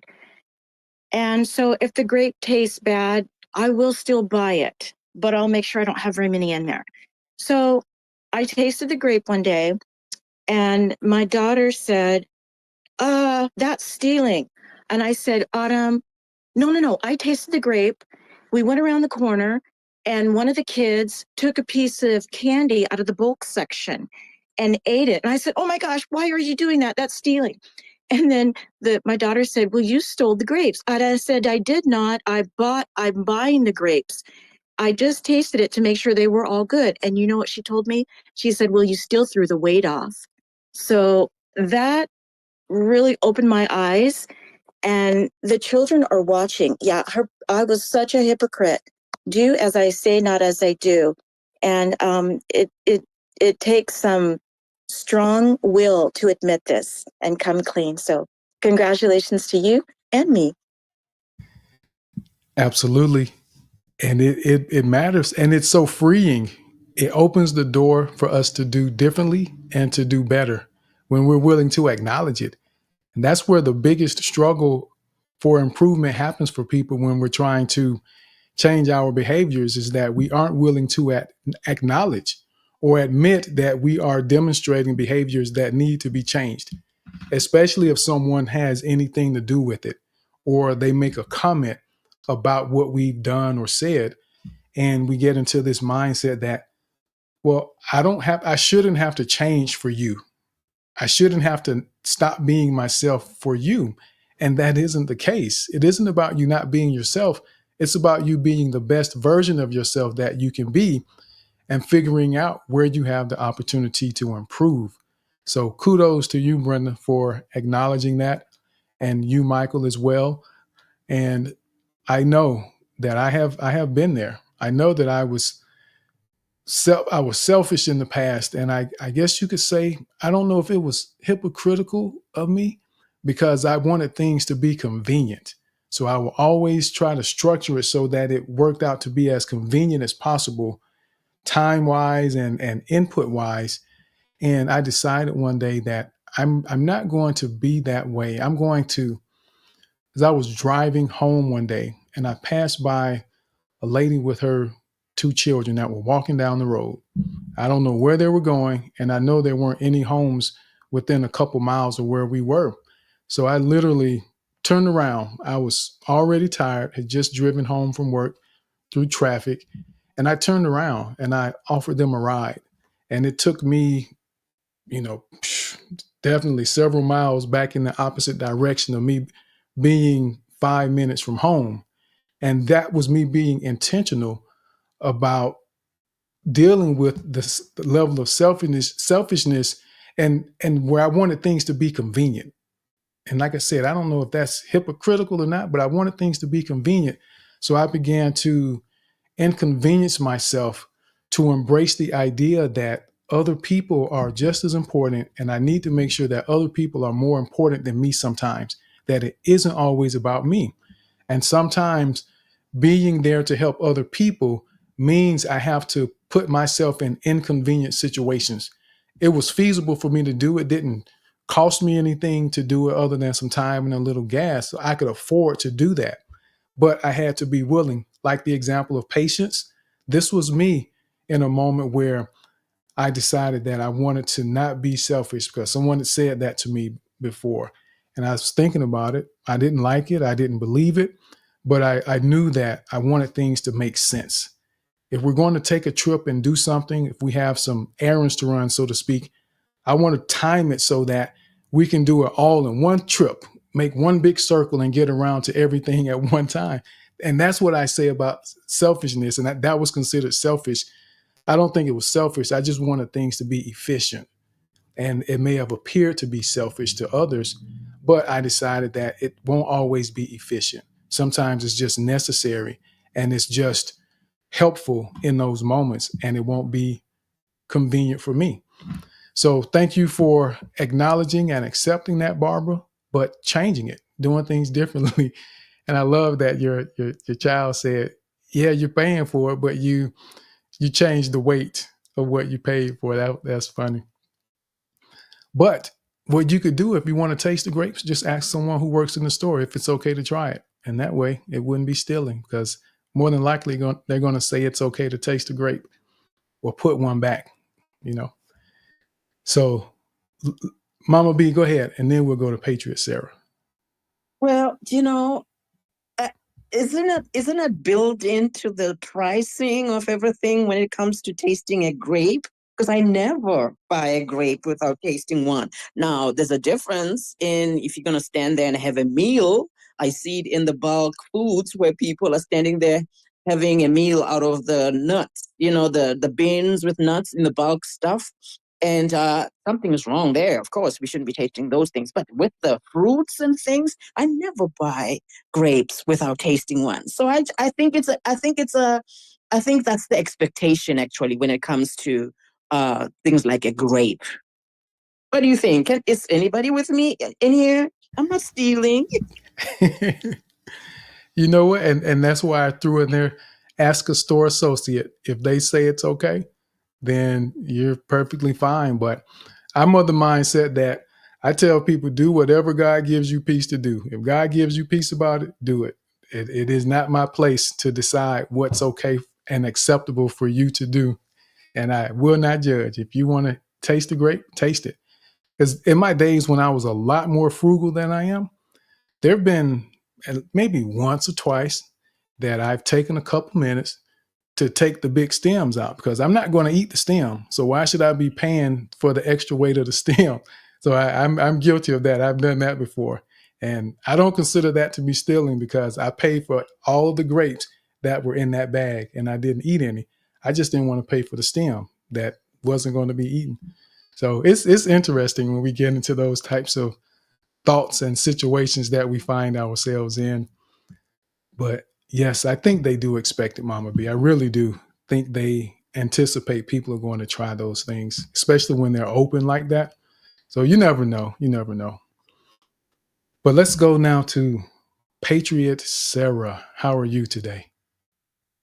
So thank you, Tim. I'm doing fine. Um, thank you, Mama B, Teresa. Space, people in the space. So I have a couple things to say. So as far as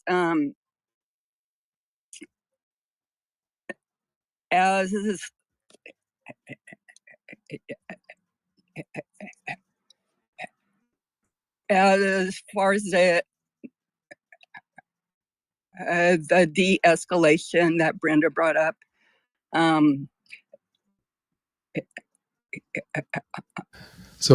been part of an active shooter training through my work, and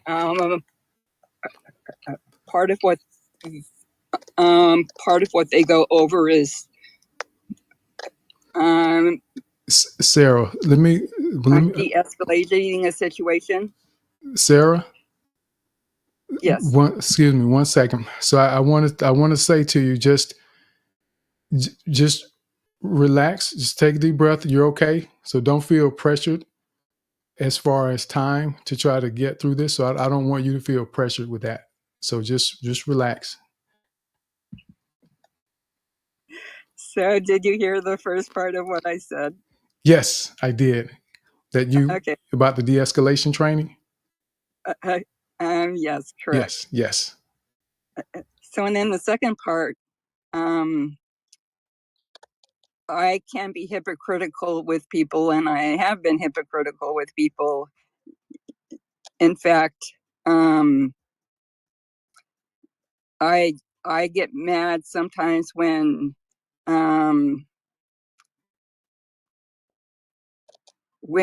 people ask me a direct question and someone else speaks in front of me, or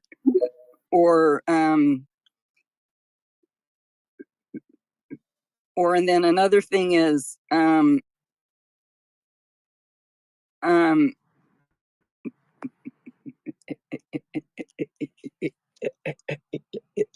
interrupting me when I'm trying to speak, and then I interrupt other people. It's just funny that we do the same things we get upset about. Thank you for letting me speak. We absolutely do. We do that. It's amazing how that happens. And the interruptions is a big one.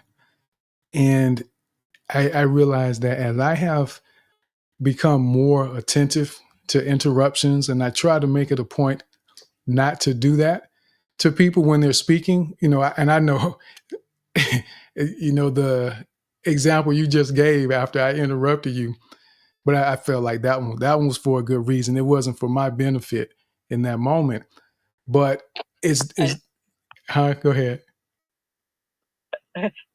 So I know you were just trying to make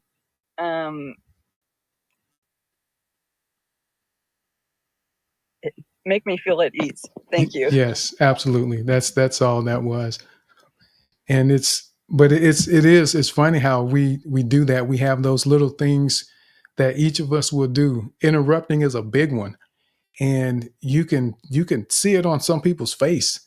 The big interrupters, that when they get interrupted, you can tell they're bothered by it and they don't appreciate it, or you can see them fighting to not be interrupted by someone else. And for us to just be aware of it, thinking about the impact we have on other people.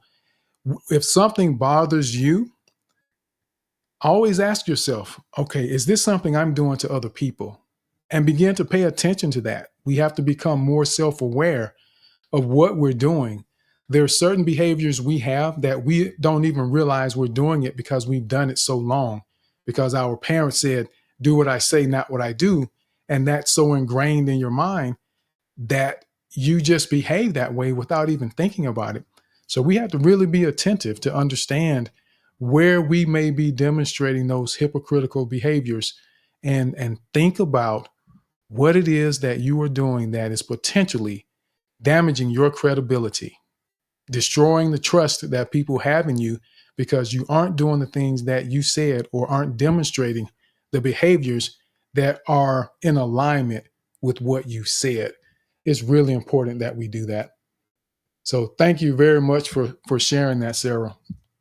And I was watching CNBC the other day, and there's a segment on there where this guy Jim Cramer is on. He has his own show in the evening, and I realized that when he's on the program with the other reporters, I really can't watch it because he interrupts so much. It's almost as though he has a condition of some sort that he interrupts just that much. And I can't even watch it when he's on there with them. It's just that bad. And not only is it because it makes it difficult to hear what they have to say, you can see the frustration on their face. They've just embraced it because they know he isn't going anywhere. So you just see it in their eyes that, okay, here he goes. Let me just stop talking and let him have the floor, which he's going to take anyway.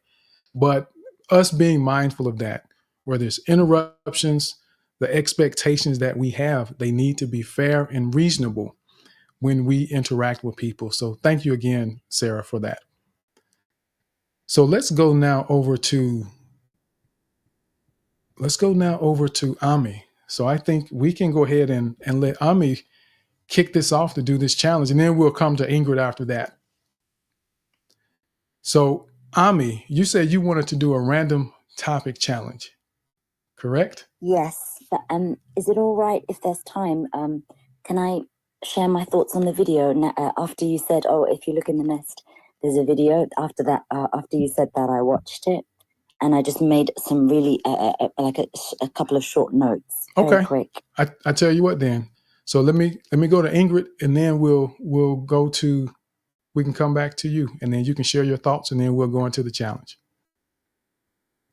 All right, Ingrid, how are you? Ingrid, our Hi, community Tim. connector. Hello, Tim. How are you? Hi, Mama B. Hi, Teresa. And hi, Brenda. Sorry that you're having connectivity issues being a co-host again, but we'll get it together one day. I just wanted to say a couple of things. You guys touched on so many things that I am sort of, I wouldn't say I'm guilty of, but it's part of life. Yes, I do taste the grapes, and only because it's simple to taste the grapes. I will buy the plums, but if I get home and the plums are not sweet according to what the description was at the store, the plums do go back to the store. So I am that shopper. Will take things back. I learned basically that from my mom. She had a tendency to always either look in the bags, if it's potato, take out the bad ones, or really picky what she shops. And if she buys something that is rotten, she takes it back. And I go, Mom, how could you do that? She said, well, because when I bought it in good faith, and I expected to be good. I spent money on it. And if I get home and I can't cook it, then the store has to either give me some good ones or reimburse my money so I could go elsewhere and buy the good one. So I learned from that. I do have seen people do the same thing, eat open bags, taste things. Yes, that is stealing. And one grape is not going to make a difference. But what makes a difference is when the scale is off, and when you think it's a pound, it's a little bit over a pound. They're charging you because the scale is off. Then that is stealing, and that is something you need to report to consumer affairs, depending where you are in whatever states how they handle things like that. The other thing I wanted to say, I watched the video. I got a chance to watch the video, and yes, it was sort of like hypocritical, but at the same token, she also had a problem because obviously she has a problem of people knowing her weight. So yes, when somebody's taller, it's easier, but someone else that might be concerned about weight, you can't see what the weight is unless they go on the scale.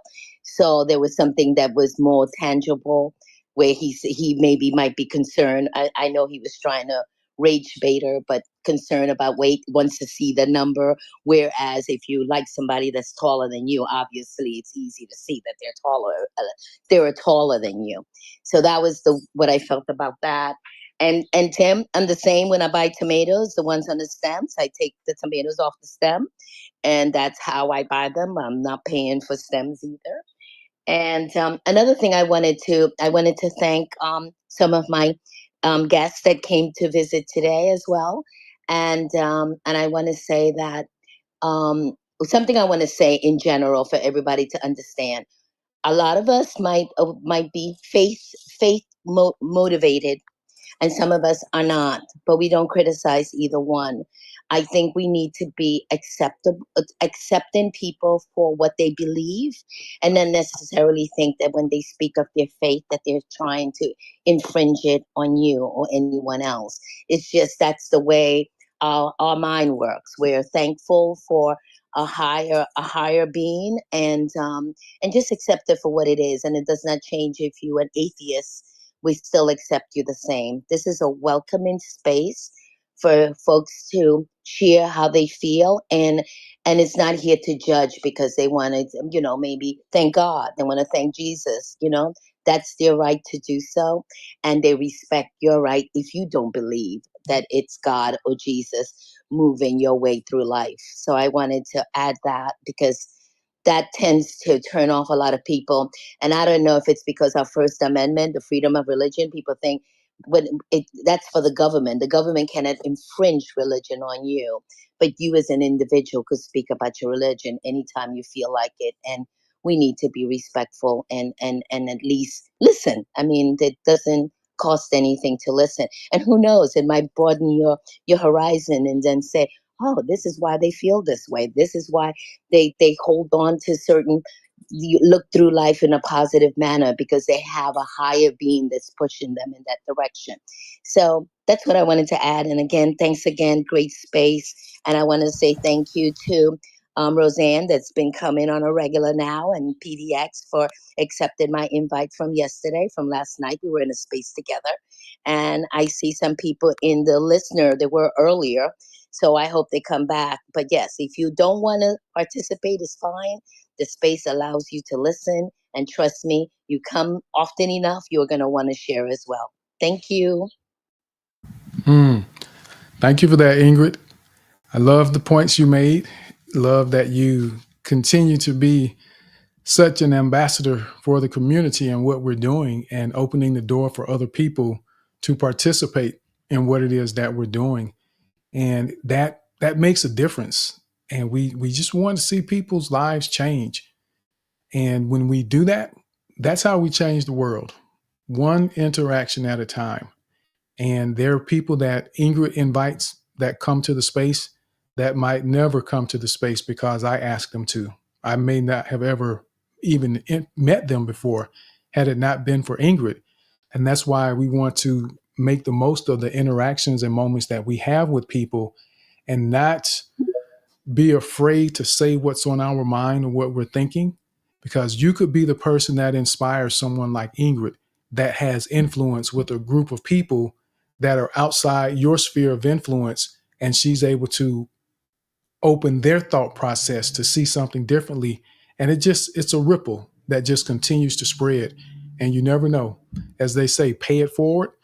One act of kindness that you show to someone today could be life changing for someone in a week, because that person who received what you gave did the same thing for someone else. You just never know how that can happen. And think about this. The next time you're nice to the cashier, the person coming behind you in the line may be $2 short, and the cashier may decide to say, you know what, it's okay. I'll take care of it. Simply because you gave them inspiration to know that, okay, there are some good people out here, and you energize them in that moment to make a difference. So we just never know the impact we may have, but the goal should just be to be the best version of ourselves and be the type of person that we want to be remembered for through our actions, not just through the things that we say. Because as we know, it's very easy to say one thing and do another when it's convenient for us.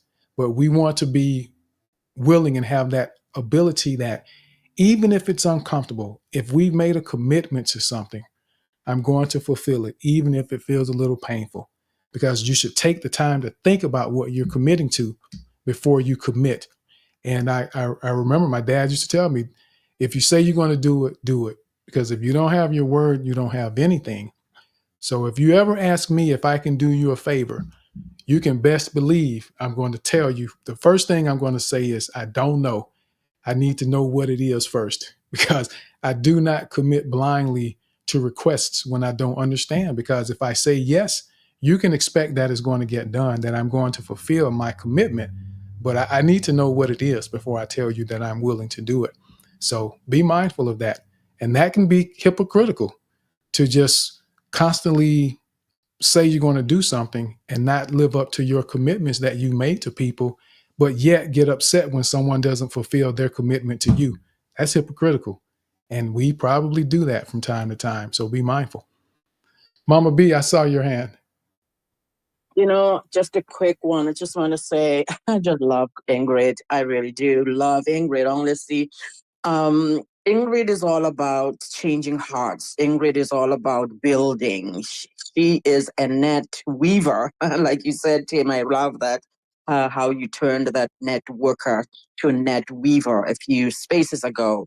And then hearing you respond to Ingrid, I'm thinking, wow, this is, well, according to my son, this is his understanding of karma, which is my understanding now that he said that.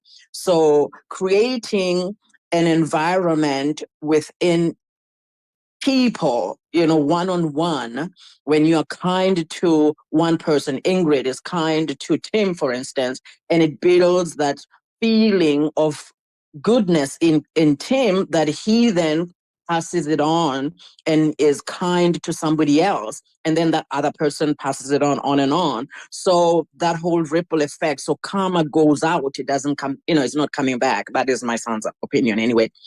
That's mine too. But I was just touched by this exchange between Ingrid and Tim, just listening to you. And I thought, wow, this is karma that we're building in this community. That's why I love this community so much, because we create this atmosphere of welcoming and acceptance and just love and kindness, that when we leave these spaces, we have in us the goodness that we then create in other people. That is just beautiful, people. Oh, and by the way, Tim sounds really parched, so I bought him a coffee. Tim, I hope you get my coffee in a few minutes. And so I put in the chat there for all of us to please join me. Let's buy this brother some coffee. He sounds really parched after all this. He's been talking for so long. I'm done. Thank you, Mama B. Now that was pretty smooth right there, the way you did that. I must admit. So I appreciate that. I appreciate you buying the coffee and your generosity that way. And that's what we do for one another. Everyone, we find ways to add value. We find ways to make a contribution to other people's lives. And I promise you, when you do that, when you decide that you want to make positive contributions into other people's lives and you actually do it, you will reap the benefits. And I don't want you to do it simply because you expect something in return, but do it because you can and because that's what's in your heart to do. And when you do it with sincerity like that, you're going to get it back one way or another. It may not come back the exact same way that you gave it, but it will be returned to you. So I want you to understand that. And as I said, there's only two things that I've been prescriptive about that I would say that if you do this, you're going to see a result. Because I always tell you that when I share ideas and perspectives about concepts, about different approaches in life, different things you can do when it comes to changing behaviors, the only two things that I've said this entire time is that, and when I say entire time, I'm talking the 2+ years that I've been doing this space, that if you become a confident and effective communicator, your life will change. There's no question about that. There's no ifs, ands, or buts about that. And if you develop a heart that wants to be generous with other people, your life will change. You will reap rewards and benefits beyond measure if that's the desire of your heart to do that. And I don't want you to have the idea that, you know what, well, when I'm rich, then I'm going to do this for people, I'm going to do that for people. If you won't do it now, you definitely won't do it when you get rich. Because when you get rich, then the idea creeps into your mind that I need to hold on to everything so that I don't become not rich. So it just changes. Money only reinforces your behaviors and your mindsets. So learn to develop the heart of being a generous person now where you are, because it follows you along, so that if you do become rich one day, you're willing to be even more generous because you've developed a relationship with your ability and willingness to give that supersedes what you have. There are times that you may not even have much, and in your heart it's like, you know what, I know this person needs it more than I do. I've got $20, I'm going to give them 10 because I'll be okay. So that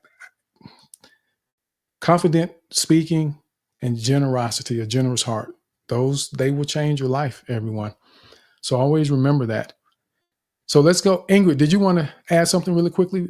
And then before we Well, go to I Ami? wanted to say really quickly, thank you for accepting me in this community and for always making me feel good, because it does feel good. I'm not going to deny that. And there are two things I wanted to also add on de-escalation. I learned to deal with de-escalation in a strange way, but it has worked. When someone is lifting their voice, I respond in a quieter, calmer voice, and then it amplifies them, and then I go, why are you yelling? And then they've been yelling so loud, they're like, yelling, I'm not yelling. And then, but you are yelling. And then they realize that they are the ones making the ruckus, and you find that they calm down a little bit. And you did say about doing favors. Yes, you need to know what the favor is, and let the person, yes, I'm willing to do a favor, but I need to know what it is, so I know if I'm able to help you with whatever your favor is asking. And another habit people have when they say, I want to tell you a secret, the next thing you should ask them is, who else knows the secret? Because then it makes them think that if you told others the secret, then it's not a secret anymore. So just wanted to add that. Thank you. That's a good one. Write that down. Who else knows this secret? Okay. Or maybe how many people, they may not want me to know who else knows, but how many other people know this secret? Yes. And that gives you insight, especially once you hear the secret. That may be an indication that if it is a secret that belongs to someone else, they'll probably tell yours as well. So be careful who you tell your secrets to. So Ami, let's go ahead over to you. Let's go ahead. Oh, so we'll let you go ahead and share your thoughts about the video, and then we'll let you do your challenge, and then we'll go to Tomatum. Thank you, Tim. So I just made a couple of notes. I'll try and do this as fast as I can. My observations on the video is that this young man looped the young lady in with a question, which she seemed perfectly happy to answer. But then he made a judgment based on her answer and immediately took the authoritative stance using the imperative and the directive. The imperative tense and the directive, urging her or ordering her to stand on the scale. And it was kind of like a demand, right? Because he wanted to know her weight. And because of his tone, she said no. And she refused to step on the scale. She didn't ask for his height measurements. I think that's an important thing to highlight. And also, after she refused, in my opinion, I think she should have just walked away, because it was a dishonest trick just to get views for his video, right? I think at that point she should have walked away. But I think she also understood that he was making a clickbait video or rage baiting her. And she understood that it was his mission, that his mission there was to humiliate women for their preferences, even though men have their own. And unfortunately, she played directly into his hands. I also want to touch on something called eugenics. For those of you who might not be familiar, eugenics is the practice or advocacy of improving, quote unquote, improving the human species by selectively mating people with specific desirable hereditary traits. It aims to reduce human suffering by, quote unquote, breeding out either disease, disability, or so-called undesirable traits or characteristics from the human population. It's what Hitler did. It didn't work out very well for anyone.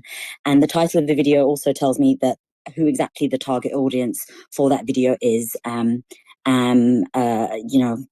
People who just want to humiliate people in the street. And those are my thoughts. Thank you. Thank you for that, Ami. And as I listened to what Ami shared about the video, there was a different connection or even a different tone in what she said, that the impact was a little different than what some other people shared when I heard earlier. And I feel like, and I could be wrong here, but I feel like I could hear an emotional connection to that and to the perspective that Ami had watching that video.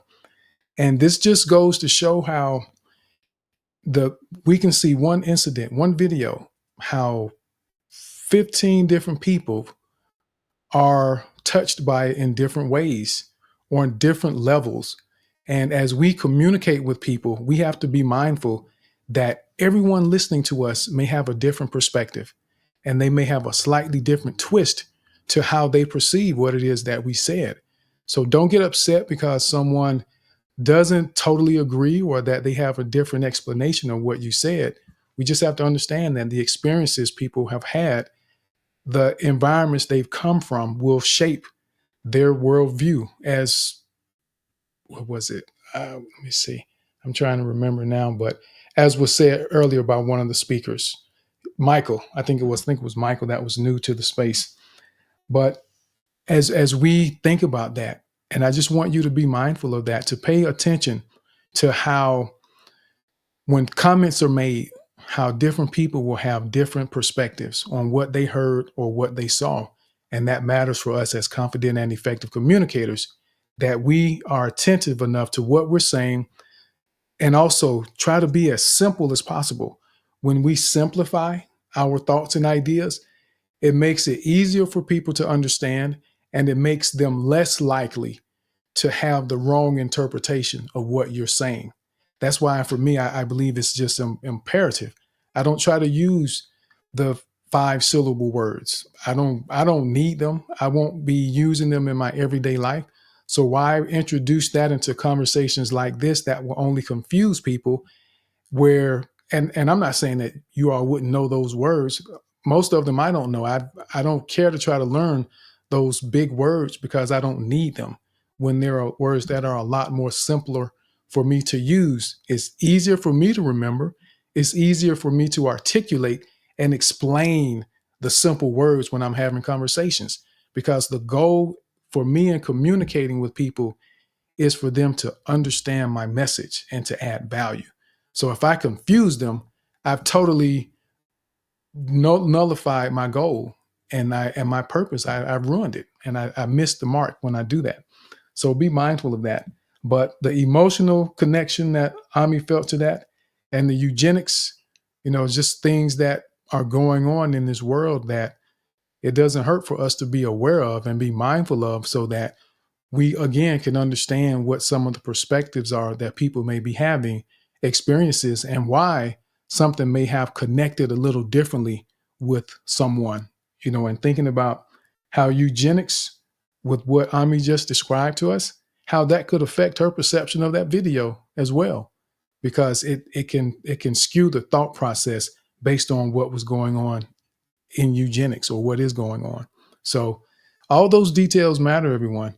You don't have to know them all and be able to recite what these details and nuances are.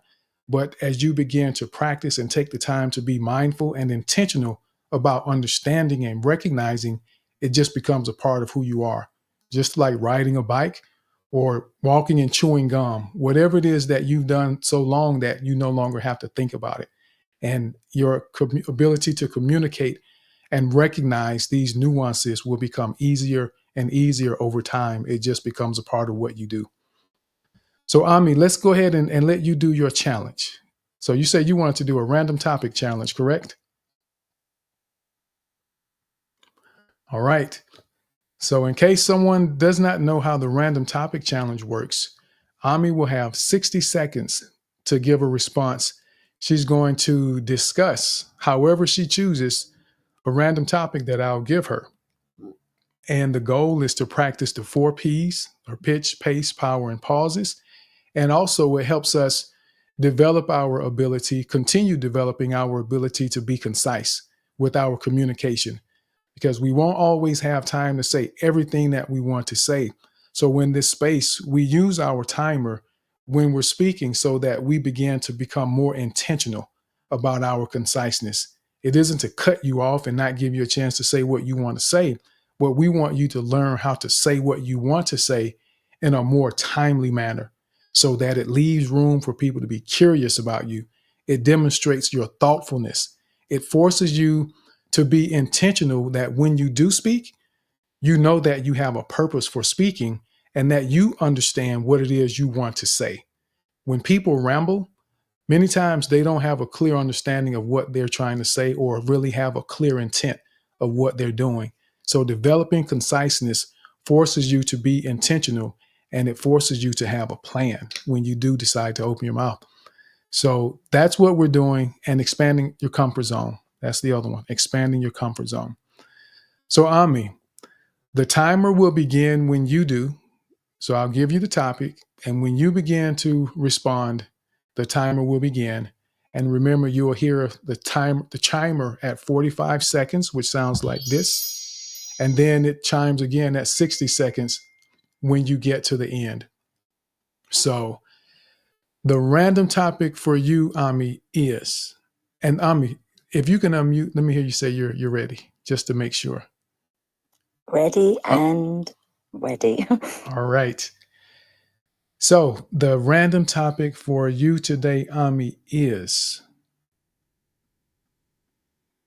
positivity. Positivity.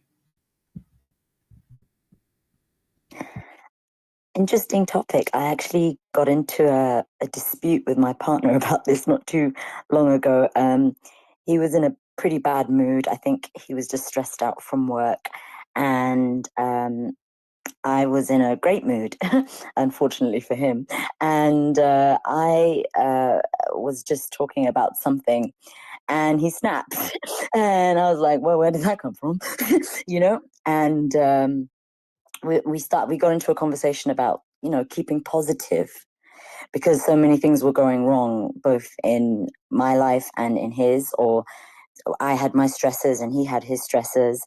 But we made an agreement that whenever we're together, that we don't let that interfere with what's between us, and keeping positive saved that conversation, and it ended in a hug. The end. Thank you.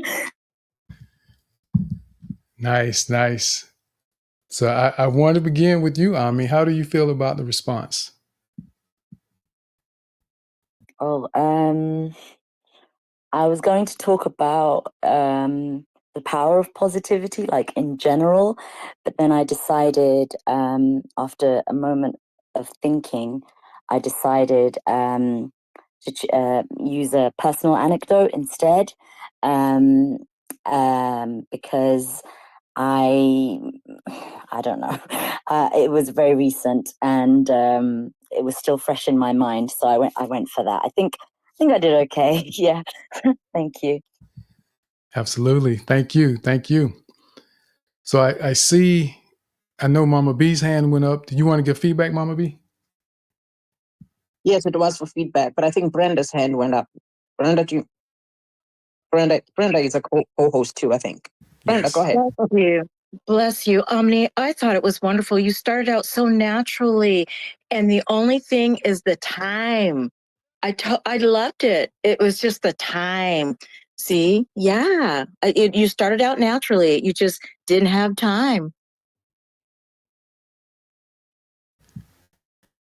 All right. Yes, that was me too, Brenda. That's what I thought too. That you started out naturally. I mean, you started naturally. Actually, I wasn't even sure that you started because of just how you just slid into talking about it. Because I thought at some point you're going to say, okay, so do we start now?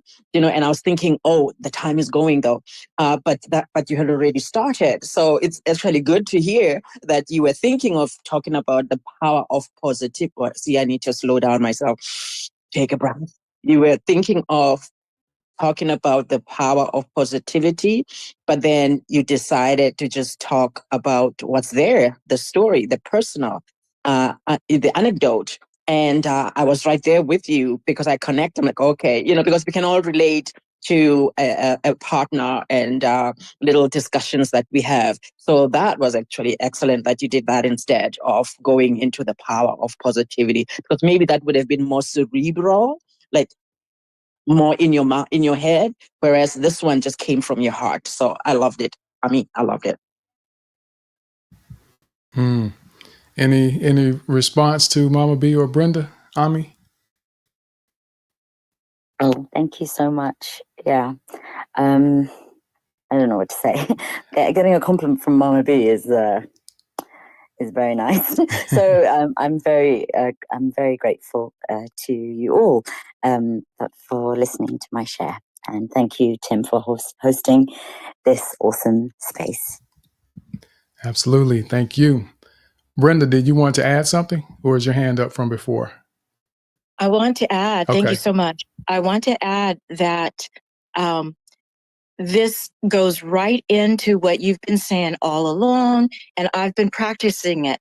You've got to say what's most important, because see, you spent all your time, but I was in the same shoe and I'm not far in front of you, Omni. So you go, you're doing great. I loved it.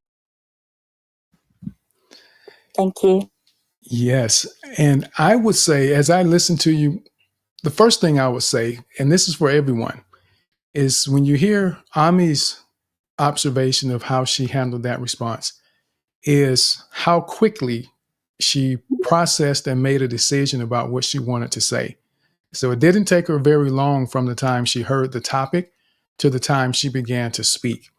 So just think about the ability and the capacity that your brain has to grab information, make a determination how to move forward, and just do it when you don't allow the fear to occupy that space. If you just focus on the task at hand and not focus on making mistakes, your brain can make it work. And we have to practice. The more we practice doing that, the easier it becomes. So it was impressive for me to hear her say that she was thinking about the power of positivity and a certain approach, and then she decided to use a personal story based on a recent experience. So it takes time to figure that out, but the brain can do it. You just have to allow it to.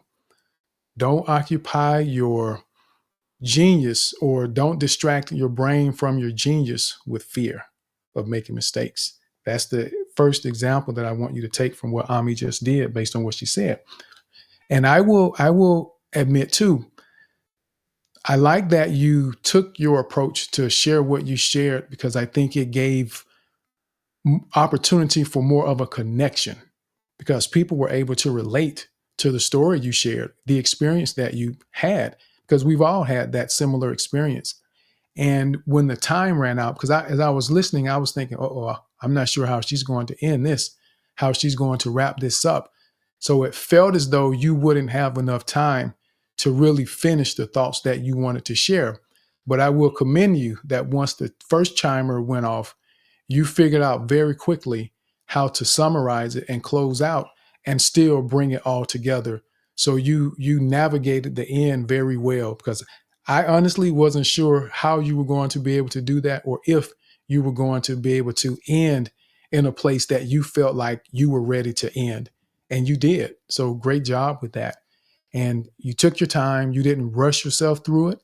And one thing that I would say is, when you do share a story like that and you are short on time, just be mindful of some of the details that you may be able to leave out if necessary.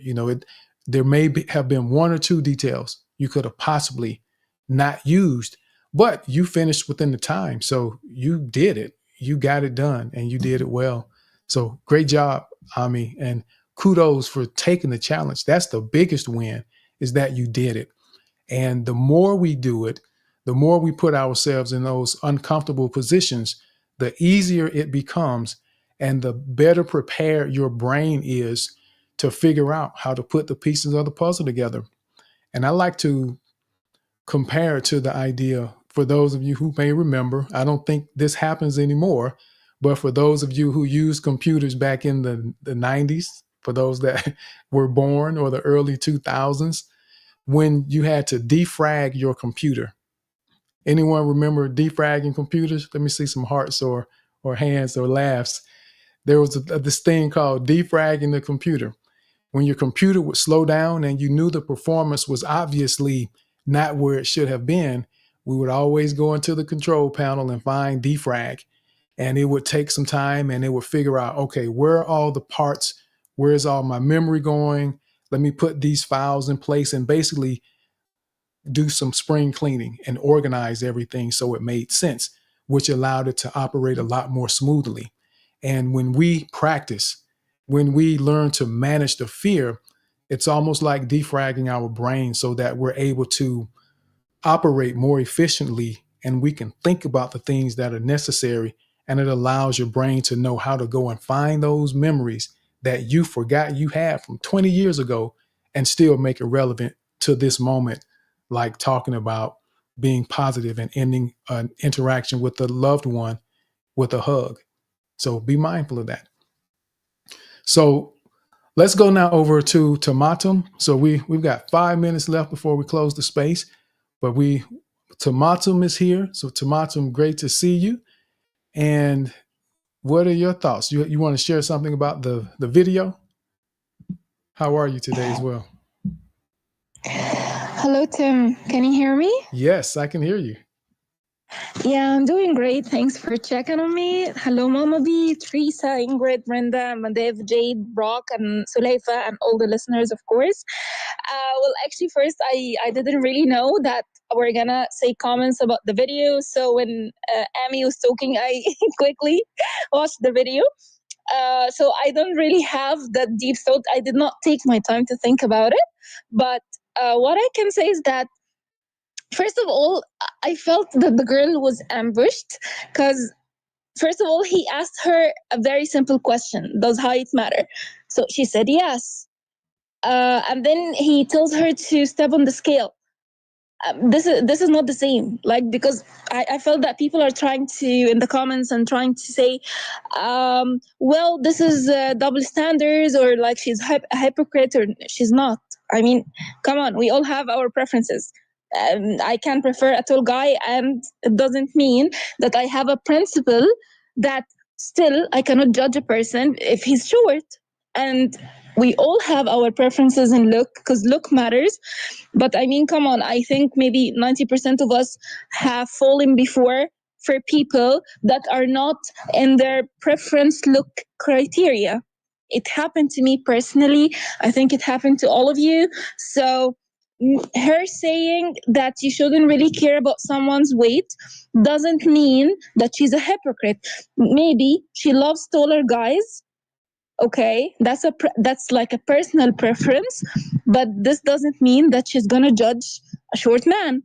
So I felt that this quick interview, just he's asking her a quick question, so that when she just said yes, okay, step on the scale. First of all, this is so private. You cannot ask someone. She didn't ask him how tall are you. So you cannot actually tell someone to step on the scale. And he told her, okay, she said, I like a person who's taller than me. So he told her, okay, I like a woman who's lighter than me. Obviously, if she stepped on the scale, she's lighter than him, because he might be slimmer, but still he's taller. So his bone has weight. So I felt that her answer was just as spontaneous and fast for the question for the sake of the street interview, but it doesn't mean that she's double standard or two-faced or that she's a hypocrite. It happens to all of us. We fall for people that are not our preferences because maybe we love their personality, we love the care and other things that count. Thank you so much. Absolutely, and thank you, Tomatum, for that. And let me add this little bit to it. And as far as the hypocrite aspect of it, for me, when I heard that and saw it, the reason it made me think about the hypocritical aspect in my life and in that situation is that when she says it's ridiculous for someone to care about weight, when she cared about height. So that is hypocritical to make that comment. But, and granted, we know that this was all about social media and trying to get clicks and views. But the whole point was for us to think about our lives, not so much what he did and what they were doing, but where do we see ourselves in our lives where we can make changes and improvements with what we do and how we interact with people. And are we being hypocritical in our behaviors? Because we want to be confident and effective communicators. And if we demonstrate hypocritical behaviors, we lose our credibility, we lose our influence with people, we lose the trust that people have in us because they can't rely on the things that we said, because we say one thing and we do another. We tell someone to be honest, but then we lie about what we've done. So that's what that was about. And I told everyone at the beginning, I knew that video was risky because of what was being talked about. But I felt like we were adult enough to be able to handle that, which we were. We obviously were. And we could figure out how to use that to our benefit to improve ourselves and not to try to make someone feel bad about anything that's going on in their lives, because we all have our struggles in some form or fashion with something that we're dealing with. And as you said, you never know who you're going to love. So you have to be mindful who you're dealing with and how, because it doesn't matter. You may have certain expectations, but you have a conversation or two that will totally shock you, and you end up falling for someone that you never expected, that does not line up with what in your mind is the ideal person. So thank you for that, Tomatum. So let me see, Mama B, Teresa, Brenda. So I guess we'll go with Brenda. Do you have anything you want to share before we go? Yes, I was getting it all together in my mind. Okay, you guys, it's going to be kind of sentimental here, and a little piece of me. You're getting a piece of Brenda. I have really enjoyed being in this space. I have really learned. This space has allowed me to go out and venture out, and I could not have done it without you. So I appreciate you all when I see you out there and about, and I love you, Tim. I love you all. I can sincerely say I love you all. I know each face, okay? This person in the yellow background, Omni, heard your story. Oh my gosh, I so relate. Um, um, going down. Okay. All right. Well, I lied, but I recognize most of you, and I'm sorry, but God bless you all. Thank you. Thank you so much, Tim, for this opportunity. And I am a tech wreck, so all right. We'll do it though. I know it's gonna happen. Yes, it will. It will get figured out at some point here, sooner than later. And even if it doesn't, we know how to handle it and work around it and keep moving forward. So thank you for accepting it and continue to keep pressing. And you are very much appreciated, Brenda. Teresa, thank you for coming up and co-hosting. You have any final thoughts you want to share? Thank you for having me. It's been wonderful as always. I love this space. It goes beyond the confident speaking aspect. I think it reaches right down into people's hearts, and I love it. And I'm grateful for you and for Mama B and Brenda and Donika when she's here, and all the other co-hosts and all of the people who participate and contribute to the space. So I hope everybody has a wonderful rest of their day. Absolutely. Thank you very much. Appreciate you. Mama B. Yes, I so appreciate this space, Tim. And Brenda, what you said there, I just thought, wow, how beautiful, because I read earlier today your post, and it just moved me so much, and I meant to engage with it, but then I had to quickly come and be here in this space. So yeah, Brenda, people go and read the post in Brenda's TL, because it'll expand from what she just said about how much coming into spaces has so expanded her and put her in it's a beautiful, I can't even begin to try to code it, but just go back and read it. And Teresa, thank you so much for it's a joy to co-host with you and Brenda. And albeit Brenda is couldn't get co-hosted at some point, but my takeaway from this space, Tim, is, first of all, I just want to say thank you for trusting our emotional intelligence with the video, because you said it was a little dicey and tricky and risky, but you posted it anyway. So yes, we did show up in a emotionally intelligent way, watching that video and talking about it. So it worked, right? His rage baiting worked, because here we are talking about it, so I'm going to do some rage baiting myself tomorrow in my space. But anyway, so my takeaway, today, Tim, is just being watchful of my own hypocrisy in my everyday life, and how that hypocrisy is actually toxic to the other people, because this guy came with his own, toxic behavior, with the weight and all of that stuff, however that video, panned out. And of course, it left a sour taste in a lot of our mouths. So yeah, that's my takeaway. I'll watch my toxic behavior, and I will watch my hypocrisy, because being hypocritical is toxic behavior. I think that's what I was trying to say. Thank you, everybody. I'm done speaking. And thank you, Mama B. I appreciate that. And I'm always grateful to hear that people have takeaways from the conversation, because at the end of the day, if you go to class and you learn, you get information, and there's nothing that you can walk away with that opens the door for change, then why do you do it? And for me, in these spaces, in these conversations, I try to find things that will resonate with me to help me move forward, and just getting to hear all of the different perspectives. It reinforces the importance of being attentive to each individual as an individual, and never making the assumption that what someone does is the same behavior that I've experienced with a different person, and how everyone sees things differently.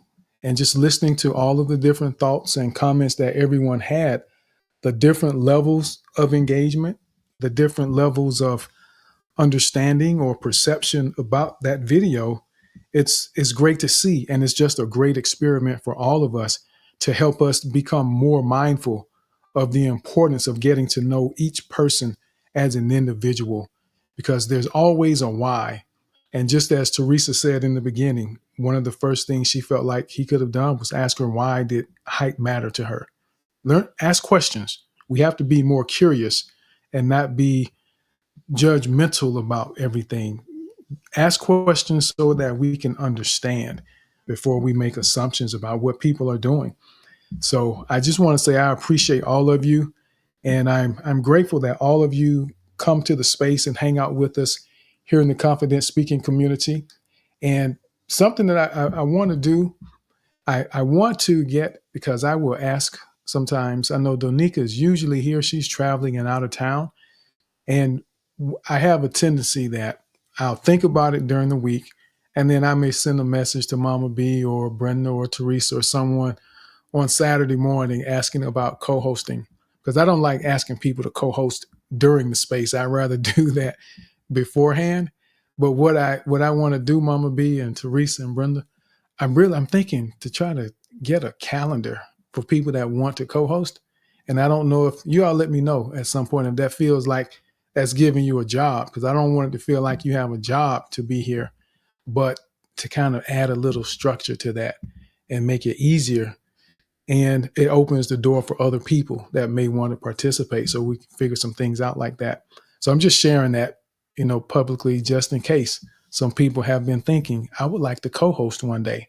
So we'll follow up on that. Could I just be a wild card, Tim, Yes. and just be floating around whenever you need me? Last Yes. minute, whenever. So just take me out of the schedule so you can add other people who'd like to have the chance to co-host, and I'll just be floating around when that happens and you need me. I think I'm You feeling can't better have like that. that job. I want that to be my job. You can't. That's called a floater. I want to be the floater. I'm Well, only teasing, but seriously, if you're in the medical field, you get it. I want to be a floater. Hey, that works. That works. We'll do that. I've got 2 floaters. Okay. So I want to say thank you to all of you that have been listening in, that may not have been able to speak or weren't ready to speak yet, and for whatever reason, but you listened in. So you are absolutely appreciated. So thank you for being here, Bob, for listening in. Rookie, Billo, Christy, good to see all of you. Pam, Barbara, Ashley, Patrice, Kim, we've got Abraham, Petite, Kamaya, we've got Madua Bucci. We've got me. We have PDX Dude, Jacqueline, Shinge. We have Tahani. We have Divquan or Divine Kwanzaa. We have Mayor. We also have Naomi that's in the space that's listening and been listening for a while. So I want to thank all of you that have listened in. And I see you requesting Sum Tuchukwu. Well, we were getting ready to close, so I actually have gone past what I was supposed to. And what I have done though, but we have gotten this down. We were wrapping up right around 1:30. So we've gotten so much better. So this is 3 weeks in a row. We're close to the time. But I want to thank you all for being here. I really appreciate you and hope that you all continue growing, continue practicing, because at the end of the day, that's the only way we get better, just a little bit at a time. So thank you all. I really appreciate you. Love all of you, and hope that life continues to be beautiful and grand for you in all that you do. Thank you for joining today's episode of the Confident Speaking Space. Your contributions as a speaker and your presence listening live or on the replay are greatly appreciated. If you enjoyed the experience and want to show some love, feel free to visit the link on my profile and buy me a coffee. Until we meet again, I pray you have a fantastic week ahead. So be blessed, be safe, and be intentional about becoming a more confident and effective communicator. Let's get it.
We're gonna